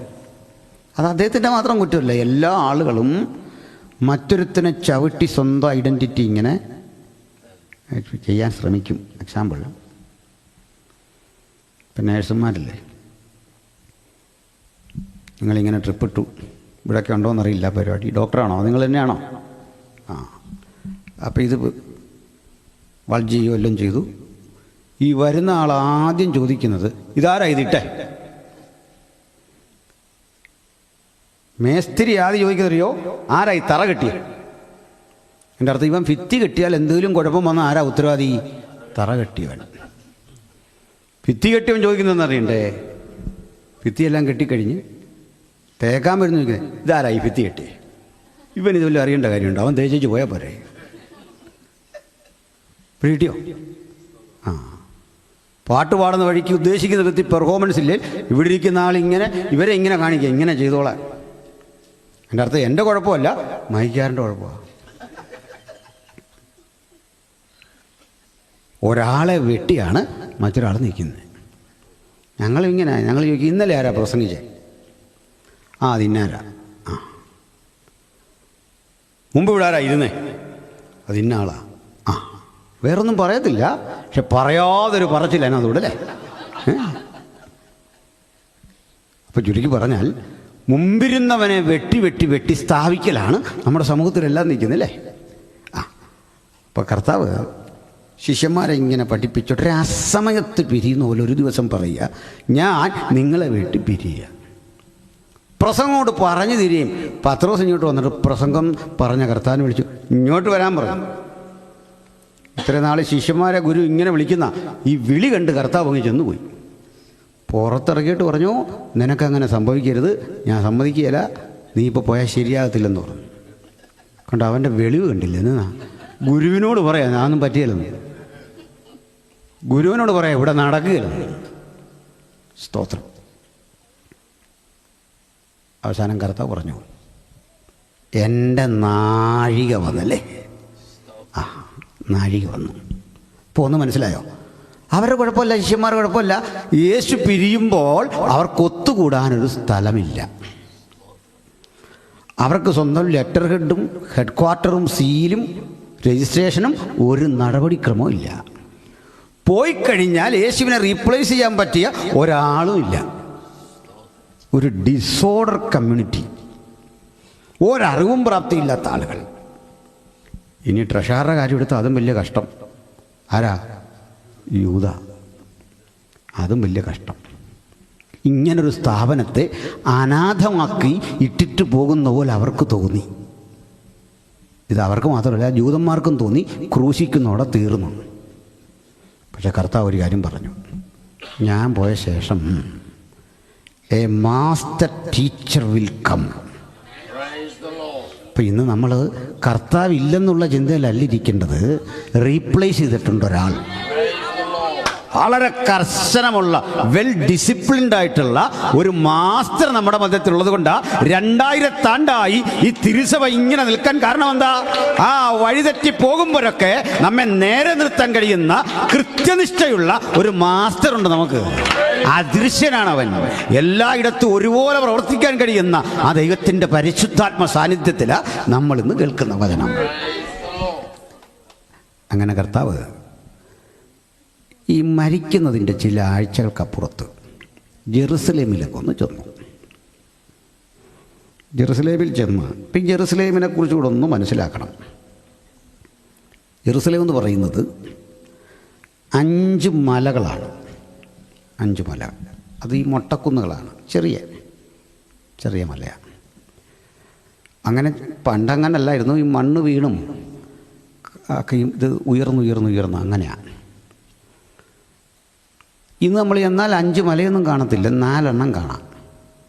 ഒരു മല ആരും പ്രാർത്ഥിച്ച് മാറ്റിയൊന്നുമല്ല, ഈ 4 എണ്ണത്തിൻ്റെ അകത്തായിപ്പോയി. അതിനകത്ത് നമ്മൾ ചില ഗ്രൂപ്പ് ഫോട്ടോയിലൊക്കെ ചെന്ന് കഴിഞ്ഞാൽ നമ്മൾ അതിനകത്ത് പെട്ടുപോകില്ലേ എന്ന് പറഞ്ഞ പോലെ എന്ന് പറഞ്ഞാൽ ഇതിനകത്തായിപ്പോയി. എവിടാ? നടുക്കായിപ്പോയി. ചിലപ്പോൾ നമ്മൾ ഈ 4ാമത്തെ മല തിരക്കുന്ന ആ മലയിൽ നിന്നുകൊണ്ടായിരിക്കും തിരക്കുന്നത്. ഇത് എവിടാ കാണാൻ പറ്റുമോ? ഇല്ല. ആ മലകളെല്ലാം മുട്ടി ഒരുമി നിൽക്കുക. അതിലൊന്നാണ് യബൂസ്യനായ ഓർന്നാൻ്റെ കളം. Ornan the Jebusite, the field of Ornan the Jebusite, യബൂസ്യനായ ഓർന്നാൻ്റെ കളം. ഇത് ഉള്ളൊരല്പം കട്ടി പറയാം, ബാക്കിയൊക്കെ നിങ്ങൾക്കറിയാം. Second one മോറിയയാണ്. മോറിയ അറിയാമല്ലോ. ഇനി അന്ന് ഉത്തരഗിരിയായ സയോൺ, ഉയരം കൊണ്ടും മനോഹരവും സർവഭൂമിയുടെ ആനന്ദം മനോഹരമായ സിയോൻ. ഇനിയുള്ളത് നിങ്ങൾക്ക് എല്ലാവർക്കും അറിയാം, കാൽവരി എന്ന ഗോൽഗോഥ. ഈ ഗോൽഗോഥ കാൽവരി എന്നൊക്കെ പറഞ്ഞാൽ ഒരു 20 അടിയിൽ കൂടുതലില്ല. ഇത് 10 അല്ലേ? 10 അല്ല, അല്പം കൂടെ കാണും. 10 കൂട്ടിക്കോ. ഇതിൻ്റെ അത്രയും കൂടെ ഉയരമുള്ളൂ. അത്ര ഒരു മുട്ടക്കുന്ന. മനസ്സിലായോ? അത്ര ചെറിയൊരു കുന്ന. ഞാനിത് പറഞ്ഞത് സഹോദരന്മാർക്ക് വേണ്ടിയല്ല, ഈ ഒരു കാര്യം നിങ്ങൾക്ക് വേണ്ടിയാണ്. ഈ മല ചെറുതാന്ന് പറയാൻ കാരണം ഈ സഹോദരിമാരാ കൂടുതൽ പ്രാർത്ഥിക്കുമ്പം ഈ ഗോൽഗോഥ കാൽവരി എന്നൊക്കെ പറയേണ്ടതിന് പകരം ഗോൽഗോഥ എന്ന് പറഞ്ഞോളെ. വല്ലാത്തൊരു വൈബ്രേഷൻ. കാൽവറി എന്ന് പറയാം. അതിൻ്റെ ആവശ്യമില്ല, കാരണം മല ചെറുതാണ്, അതുകൊണ്ട് പറഞ്ഞു. ഇത്രയും കൂടെ നമ്മളിങ്ങനെ ക്ഷീണിക്കേണ്ട കാര്യമില്ലുണ്ടോ? വലിയ മലയാണേ പോട്ടെ. ഈ തമിഴ്നാടും കേരളമൊക്കെ കണ്ട നമ്മൾ, സഹ്യപർവ്വതം കണ്ട നമ്മൾ സഹ്യ പർവ്വതമൊന്നും പറയത്തില്ല. അപ്പോൾ പിന്നെ നമ്മുടെ നാട്ടിലില്ലാത്തൊരു വില ഇനി കൊടുക്കണോ? ഒട്ടക്കൊന്നു, അത്രേ ഉള്ളൂ. കാര്യം നമുക്കൊരു സന്തോഷമെന്ന് പറഞ്ഞാലും അല്ലേ? അപ്പോൾ ഗോൽഗോഥ എന്ന കാൽവറി, ഇത്രയും കൂടെ ചേർന്ന മലകൾ മുട്ടിയുരുമി കിടക്കുന്ന സ്ഥലത്തിൻ്റെ നിർണായക ഏരിയയ്ക്ക് 8.3 ഏക്കേഴ്സാണ് അതിൻ്റെ വിസ്തൃതി. അതിൽ നിന്ന് അടുക്കാണ്. മലകൾ എല്ലാം കൂടെ കൂട്ടി അതിലേറെയുണ്ട്. പക്ഷേ ഈ ദേവാലയമൊക്കെ ഇരിക്കുന്ന ഭൂപ്രദേശം എല്ലാം കൂട്ടിയാൽ ഇത്രയുള്ള 8.5 ഏക്കർ. അതാ ലോകത്തിലെ ഏറ്റവും വലിയ തർക്കഭൂമി. അല്ല, അയോധ്യയൊന്നുമല്ല. ഇതാണ് ലോകത്തിലെ ഏറ്റവും വലിയ. അവിടെ ദേവാലയം ഇരിക്കുക. അപ്പം കർത്താവ് അവിടെ വന്നിട്ട് പറഞ്ഞു, ഈ ദേവാലയത്തെ കണ്ടു, പണി കാണിക്കാൻ വേണ്ടി ചെന്ന. എന്നോട് ഇന്നലെയൊക്കെ പറഞ്ഞു, പകൽ ഫ്രീ ആയിട്ടിരിക്കില്ല, നമുക്ക് ഇവിടെ ഒന്ന് കാണാം. സത്യം പറയാമല്ലോ, എനിക്ക് ഈ സിമെൻറ്റ് പന്തൽ കാണാൻ ഭയങ്കര ബുദ്ധിമുട്ടാണ്. കുറേ ഇങ്ങനെ കെട്ടിപ്പൊക്കി വെച്ചേക്കുക, കുറേ ഗ്ലാസ് വിട്ടിട്ടുണ്ട്, അതവിടെ ഇരിക്കട്ടെ. എനിക്കിതൊന്നും കാണണമെന്നില്ല. കുറേ കെട്ടിടം അവിടെ ഇവിടെ കുറേ. പിന്നെ നാച്ചുറലി ഉള്ള കാര്യങ്ങളുണ്ടല്ലേ, ഹിസ്റ്റോറിക്കലി ഉള്ള കാര്യങ്ങളുണ്ട്, അത് കാണണം. അല്ല, ബുർജ് ഖലീഫ എന്ന് പറഞ്ഞ് ഉണ്ടാക്കി വെച്ചിട്ടുണ്ട്, കാണാനിരിക്കുന്നത് അല്ലേ? അപ്പോൾ ചരിത്ര പ്രാധാന്യമുള്ള സ്ഥലങ്ങളാണ് കാണേണ്ടത്. ഇനി പറഞ്ഞതേ, ഈ ഊർശാലവും എന്ന യെരുസലേം, അത് ഈ ദേവാലയം, ആ പരിസരമൊക്കെ മനസ്സിലായല്ലോ അല്ലേ? ഇതിന് അരികിൽ കൂടി ഒരു തോടൊഴുകുന്നുണ്ട്. ആ തോട് നിങ്ങളറിയും, കിദ്രോൻ. ഈ കിദ്രോൻ തോട് ഒഴുകുന്നത് കിഴക്ക് ഭാഗത്തു കൂടിയാണ്. ആ കിഴക്ക് ഭാഗത്തേക്ക് നമ്മൾ യെരുസലേമിൽ നിന്ന് ഇറങ്ങിച്ചെന്നാൽ ഈ കിദ്രോൻ തോട്, ഈ തോട് കടന്ന് അക്കരെ എത്തുമ്പോൾ ഒരു പടുകൂറ്റൻ മലയുണ്ട്. അതിനെ ഒരു മല എന്ന് വിളിക്കാം. കാരണം 20-25 മിനിറ്റ് വേണം കയറി ചെല്ലാൻ. ഈ മലയിൽ നമ്മൾ ആ പാത മൂന്നുന്ന സ്ഥലമില്ലേ, അങ്ങോട്ട് ചെന്ന് ചവിട്ടുന്ന സ്ഥലമുണ്ട്. ആ താഴ്വരയ്ക്കൊരു പേര് പറയും, നിങ്ങളറിയും, ഗത്സമന. യേശു പ്രാർത്ഥിച്ച സ്ഥലം, ഒലിവ് തോട്ടമൊക്കെ ഉള്ള സ്ഥലം. ഈ ഗത്സമന കടന്ന് ഒലിവുമലയുടെ മുകളിൽ ചെന്ന് ഇങ്ങോട്ട് നോക്കിയാൽ, പടിഞ്ഞാറോട്ട് നോക്കിയാൽ യെരുസലേം ഒരു കുഴിയിൽ കിടക്കുന്ന പോലെ തോന്നും. ദേവാലയം അല്പം ഉയർന്നു നിൽപ്പുണ്ട്, നല്ല ഭംഗിയാണ് കാണാൻ. ദേവാലയത്തിൻ്റെ ഭംഗി കാണണമെങ്കിൽ ഒലിവുമലയിൽ നിന്ന് നോക്കണം.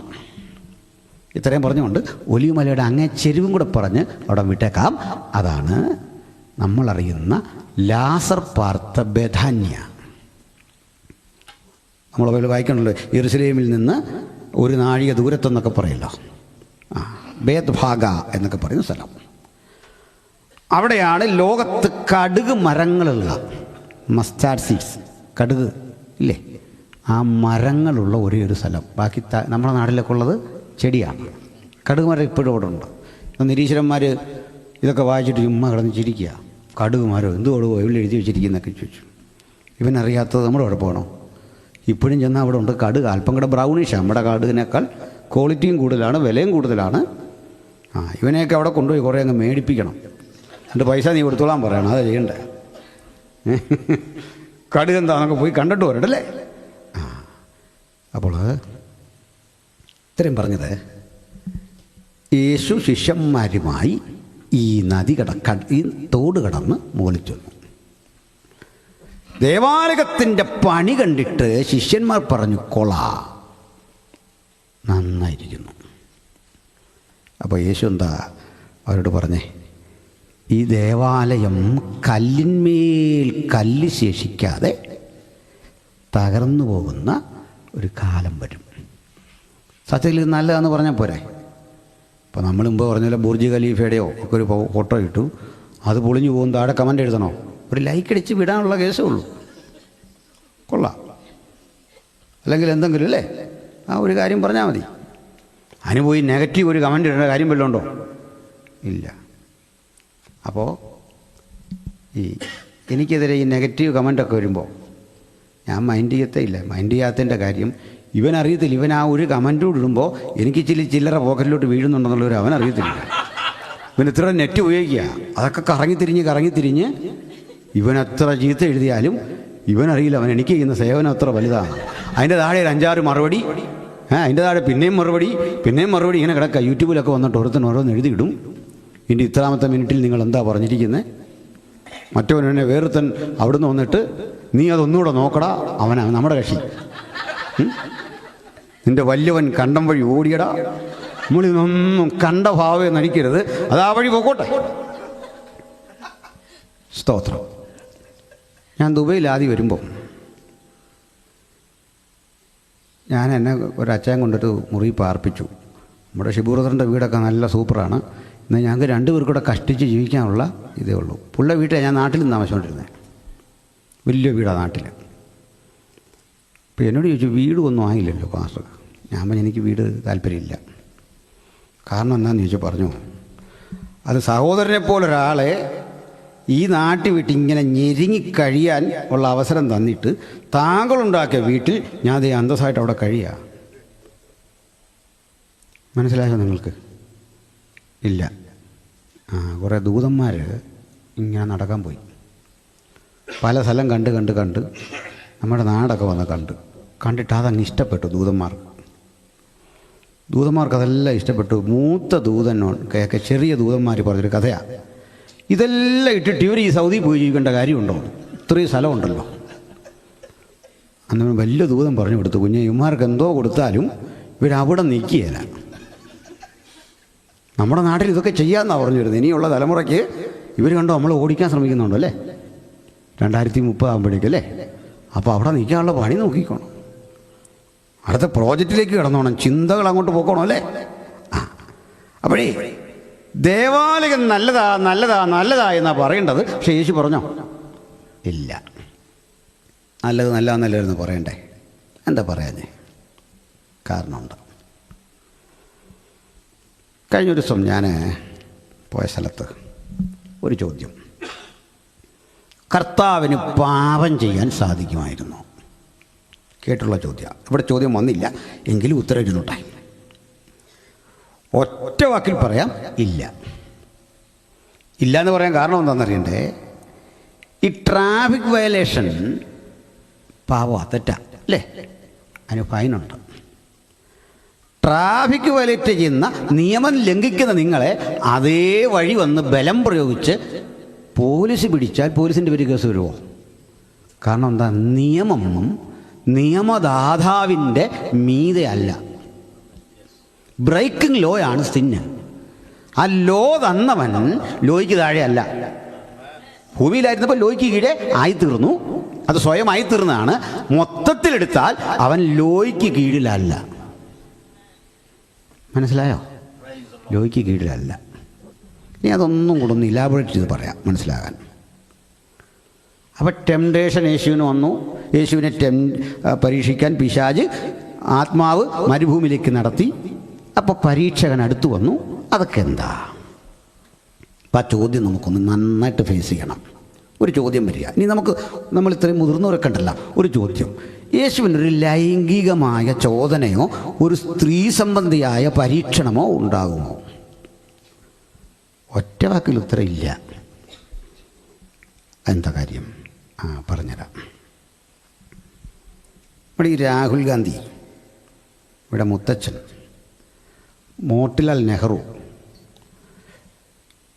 നെഹ്റുവിന് സ്വന്തമായിട്ട് അദ്ദേഹത്തിൻ്റെ പറമ്പ് 27 റെയിൽവേ സ്റ്റേഷൻ ഉണ്ടായിരുന്നതാണ്. അത്രയും ദൂരത്ത് സ്ഥലമാണ്. കോടീശ്വരനാണ്. കേട്ടിട്ടുണ്ടല്ലോ അല്ലേ? അതുപോലെ സ്ഥലം ഉണ്ടായിരുന്നു. ആ കാലത്ത് മധുര കാമരാജ് ഉണ്ടല്ലോ, അദ്ദേഹത്തിൻ്റെ മുഖ്യമന്ത്രിയായിട്ട് അമ്മ ജോലിക്ക് പോകുമായിരുന്നു എന്നാണ്. ജോലിക്ക് ഒന്നും എടുക്കുകയില്ലായിരുന്നാണ് മുൻ മുഖ്യമന്ത്രി. അങ്ങനെ സിമ്പിളായി ജീവിച്ച മനുഷ്യരുമുണ്ട്, സാധ്യത ഉണ്ടായിട്ടും.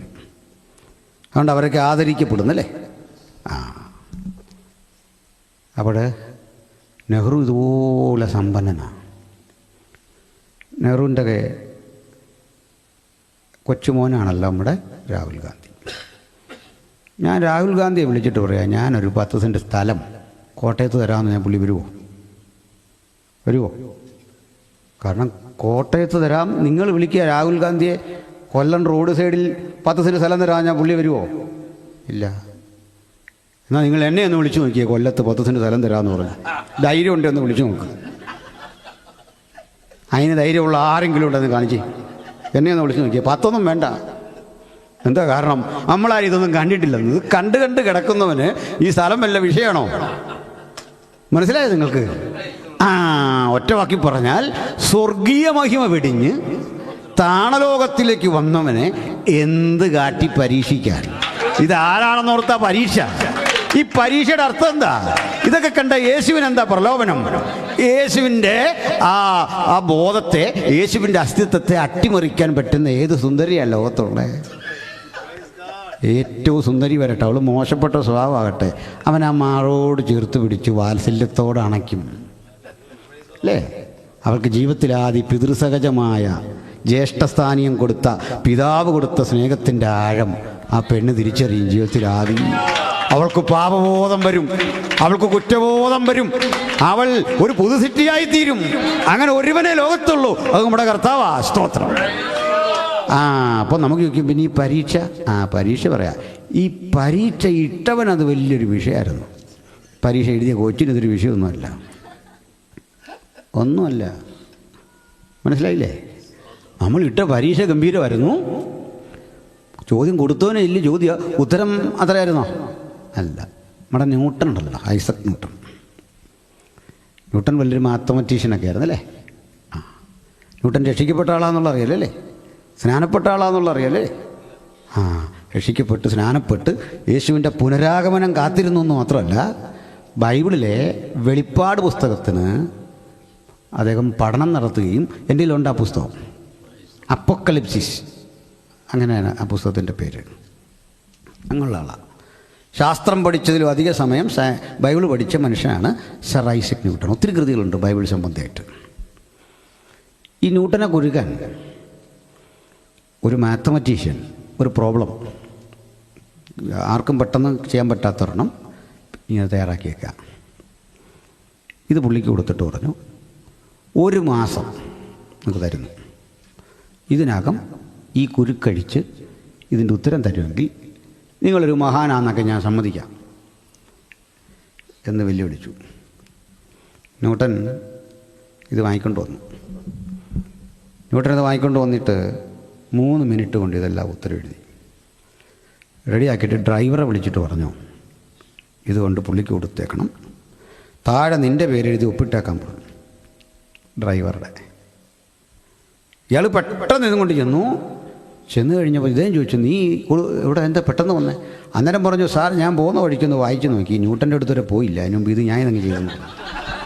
അങ്ങനെ ന്യൂട്ടൻ പറഞ്ഞേ. പക്ഷെ ഇത് കണ്ട മാത്തമാറ്റീഷ്യൻ നടുങ്ങിപ്പോയി. കുറേ നേരം ഇങ്ങനെ ആലോചിച്ചിട്ട് ന്യൂട്ടനെ വെല്ലുവിളിച്ചത് ശരിയായില്ലല്ലോ, ന്യൂട്ടൻ തന്നെ ചെയ്തതാണെന്ന് മനസ്സിലായി. ആ കുറിപ്പിൻ്റെ താഴെ അദ്ദേഹം എഴുതി വെച്ചൊരു കുറിപ്പുണ്ട്, ഗ്രീക്കിലാണ്. താങ്കും അങ്ക്വി ലിയോണം. എൻ്റെ അർത്ഥം ഇങ്ങനെയാണ്, ഇതിൽ ആ ലിയോണത്തിൻ്റെ ലയണിൻ്റെ ഇതിൽ ആ സിംഹം സ്പർശിച്ചിട്ടുണ്ട് ഈ കുറിപ്പിൽ. ഏതാ സിംഹം? ന്യൂട്ടൻ. അപ്പോൾ പരീക്ഷ ഇട്ടവൻ ഇത് ഭയങ്കര ചോദ്യം. ഉത്തരം എഴുതിയ ന്യൂട്ടൻ ഇത് LKG പോലും ഇല്ല. ആ കർത്താവിനെ നമ്മൾ സേവ് ചെയ്യുന്നത് കേട്ടോ. ഹല്ലേലൂയ. പരീക്ഷകൻ അടുത്ത് വരുമ്പോഴൊക്കെ ഓർക്കണം, ജയിച്ചവൻ നമ്മുടെ കൂടെയുണ്ട്. ഹല്ലേലൂയ. ജയിച്ചവൻ കൂടെ ഉണ്ടെങ്കിൽ ഒറ്റ വഴിയുള്ളൂ, ജയിച്ചവനൊപ്പം നിൽക്കണം. ഇതേവിടെ ഫുട്ബോളുമൊക്കെ വരുന്നു.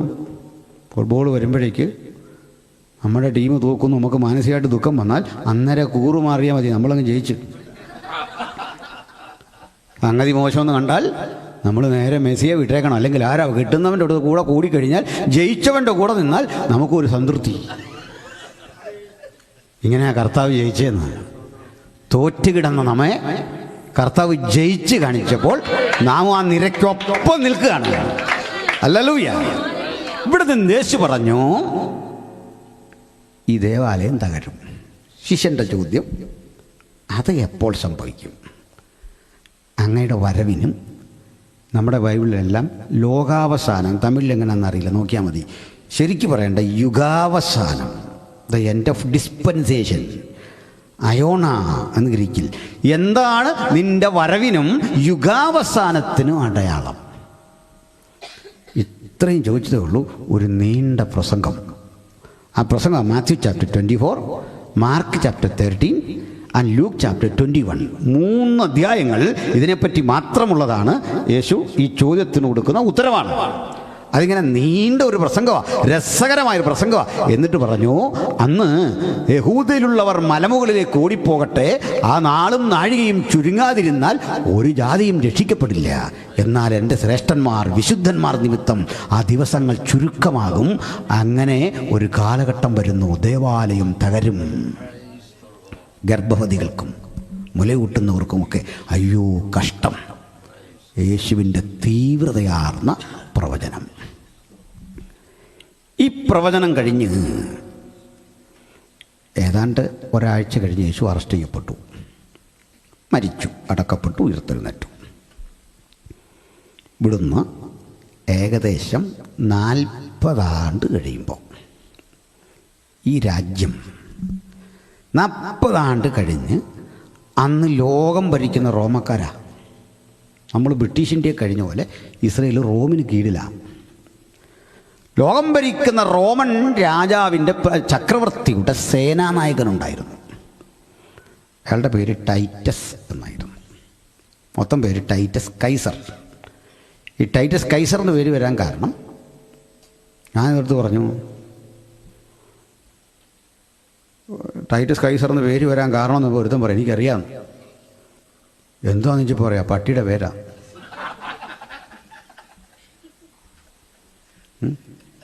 ഓരോ ഉത്തരവേ അതിനറിയാം. വലിയ അഹങ്കാരം കാണിക്കുന്നവനെയൊക്കെ കാലം വിട്ട് വിളിക്കുന്നത് അങ്ങനെയാ.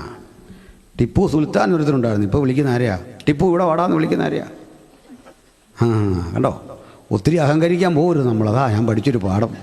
പിന്നാലെ വരുന്ന പിള്ളേർ നമ്മുടെ പേര് ആർക്കിടും? ഇങ്ങനെ ഇട്ട് വിളിക്കുമെന്ന്.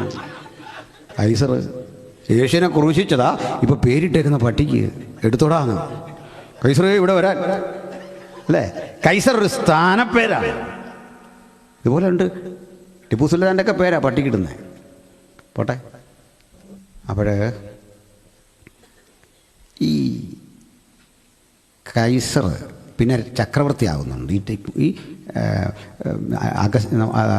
ഈ രാജ്യം വന്ന് പിടിച്ചെടുക്കുന്ന ടൈറ്റസ് കൈസർ, ഇയാൾ വന്ന് ഒലിവുമലയുടെ മുകളിൽ ക്യാമ്പ് ചെയ്തു. യെരുശലേമും ഭൂപ്രദേശങ്ങളും ഒക്കെ അടങ്ങുന്ന ആ സ്ഥലം ഒരു കോമ്പൗണ്ട് വാൾ വെട്ടി സുരക്ഷിതമാക്കിയിട്ടുണ്ട്. 12 വാതിലുണ്ട് അതിന്. ചിലപ്പോൾ ചില ഘട്ടങ്ങളിൽ 8 വാതിലായിട്ട് ചുരുങ്ങും. പണി എങ്ങനെ ചരിത്രത്തിൽ കാണുന്നത്. ഈ വാതിലിൽ അകത്ത് മനോഹരമായ യെരൂശലേം ദേവാലയം ഈ കമ്പൗണ്ട് വാളിനടുത്ത് അകത്ത്. ടൈറ്റസ് പറഞ്ഞു, ഒരു ഉത്തരവിട്ടു, ഇപ്പോഴാണ് കീഴടങ്ങിയാൽ രക്ഷപ്പെടാം, ഇല്ലേ രക്ഷയില്ല. യഹൂദൻ കീഴടങ്ങൂ. വനനത്ത് ഇങ്ങനെ ഉറച്ചു നിൽക്കുക. ടൈറ്റസ് ഒരു പുതിയ തന്ത്രം. അകത്തോട്ടാർക്കും പ്രവേശനമില്ല, പുറത്തിരിക്കുന്നവർക്ക് രക്ഷപ്പെടാം. പുറത്ത് പോയി കഴിഞ്ഞാൽ പിന്നെ അകത്ത് കയറാൻ പറ്റില്ല. സ്ട്രിക്റ്റാണ്. മാസങ്ങൾ അതിനകത്ത് ജൂതന്മാർ കുരുങ്ങിപ്പോയപ്പോൾ കരുതി വെച്ച ധാന്യമണികളും ഭക്ഷ്യവസ്തുക്കളും ഉണക്കിയ പഴങ്ങളും വെള്ളവും ഒക്കെ തീർന്നു. കുറഞ്ഞ് കുറഞ്ഞ് കുറഞ്ഞ് കുറഞ്ഞ് കനത്ത ദാരിദ്ര്യത്തിലേക്ക് മാറി. അതിൻ്റെ ആധിക്യത്തിൽ അവിടെയുള്ള ഒട്ടകങ്ങൾ അത്തരം മൃഗങ്ങളെയൊക്കെ കൊന്നു ഭക്ഷിച്ചു. ഒട്ടകങ്ങൾക്കും തീറ്റയില്ല, പരിരക്ഷയില്ല. ഒടുക്കം ചത്തുപോയ ഒട്ടകങ്ങളുടെ മാംസം വരെ ഭക്ഷിക്കേണ്ടി വന്നു. ചീഞ്ഞഴുകിയ മാംസം ഭക്ഷിക്കേണ്ടി വന്നു. നിലത്തെ പുല്ല് പറിച്ചു തിന്നേണ്ടി വന്നു. മനുഷ്യൻ സമനില തെറ്റുന്നൊരു മാനസികാവസ്ഥയിലേക്കെത്തി. എന്തിന്? സ്വന്തം ചെരുപ്പ് കടിച്ചു പറിച്ച് ഭക്ഷിക്കേണ്ടി വന്നു. പിന്നെ വസ്ത്രം ഭക്ഷിച്ചു. സമനില തെറ്റിയാൽ അങ്ങനെയൊക്കെ സംഭവിക്കും. കുഞ്ഞുങ്ങളും മക്കളെയൊന്നും തിരിച്ചറിയുന്നില്ല. പട്ടിണിക്കോലങ്ങളായി മാസങ്ങൾ കൊണ്ട് മാറിയ ആ മനുഷ്യരെ ടൈറ്റസ് ഇരമ്പിക്കയറി വെട്ടിക്കൊലപ്പെടുത്തി. ചെറുത്തു നിൽക്കാൻ ശ്രമിച്ചവരെയൊക്കെ വെട്ടിക്കൊലപ്പെടുത്തി ഈ സ്ഥലം പിടിച്ചെടുത്തിട്ട് ഒരു കാര്യം അദ്ദേഹം പറഞ്ഞു, ഈ ദേവാലയത്തെ തുടരുത്, അതവിടെ നിൽക്കട്ടെ, അതിന് നമുക്ക് വേണം. എന്തിനാ? നമ്മുടെ ദേവൻ്റെ പ്രതിഷ്ഠ അവിടെ സ്ഥാപിച്ചിട്ട് നമുക്കിതൊരു ക്ഷേത്രമാക്കണം. പദ്ധതി. ഇതിനകത്ത് ഇരമ്പിക്കയറിയ ടൈറ്റസിൻ്റെ സേന, ഈ ടൈറ്റസിൻ്റെ കൽപ്പന ഉണ്ടായിരുന്നു തകർക്കരുതെന്ന് പറഞ്ഞെങ്കിലും ഇതിൻ്റെ മനോഹാരിത ആസ്വദിച്ച് നടന്ന ഒരു സൈനികൻ്റെ കൈപ്പിഴ കൊണ്ട് തീ പിടിച്ചു. ദേവദാരുപ്പലകളാണ്, അതിലേക്കൊക്കെ തീ ആളിക്കത്തി. അവിടെ ഇടിച്ചെടുത്ത ഒലിവെണ്ണയുടെ നിരവധി ശേഖരമുണ്ട്, അതിലെല്ലാം തീ ആളിപ്പടർന്നു. ആളിക്കത്തുന്ന തീയിൽ ദേവാലയത്തിനകത്തുനിന്ന് പുക വമിച്ചു. ചുണ്ണാമ്പ് കല്ലുകളാണ് അതിൻ്റെ കെട്ട്. ഇത്രയൊക്കെ ഉണ്ട് ഒരു കല്ലെന്ന് പറഞ്ഞാൽ. ഇത്തരം കല്ലുകൾ അടുക്കി അടുക്കി അടുക്കി വെച്ചിരിക്കുന്ന പടുകുറ്റൻ ദേവാലയം, കൊത്തുപണിയ മുത്തുകളാൽ അലങ്കരിച്ചിരിക്കുന്ന മനോഹര സൗധം, ഇതൊക്കെ തീവെന്തും പഴുത്തും കല്ലുകൾ തെറിച്ചും ആളുകൾ പല വഴിക്ക് ഓടി. ദിവസങ്ങൾ നീണ്ടു നിന്നു പുക. ഒടുക്കം സ്വയം കെട്ടണഞ്ഞു. ആരോ പറഞ്ഞു, പ്രഭോ, ഇതിലെല്ലാം സ്വർണമുണ്ടായിരുന്നു, കോടികൾ വിലമതിക്കുന്ന സ്വർണം. ഇതെല്ലാം കത്തി ഉരുകി സ്വർണ്ണക്കട്ടികളും സ്വർണ്ണത്തരികളുമൊക്കെയായി ക്രിസ്റ്റലുകൾ ഈ ഭൂമിയിലെവിടേക്കോ കിടപ്പുണ്ടാകും. ചിലതിൻ്റെ മീതെ കല്ലുകൾ വീണു. അതുകൊണ്ട് ഇത് തിരിച്ചു പിടിക്കണം. ടൈറ്റസ് ആനകളെ കൊണ്ടുവന്നു. ആനകൾ അവിടെയൊക്കെ അപൂർവമാണ്. നമ്മുടെ നാട്ടിൽ നിന്നൊക്കെ ആയിരിക്കും കൊണ്ടുവന്നത്.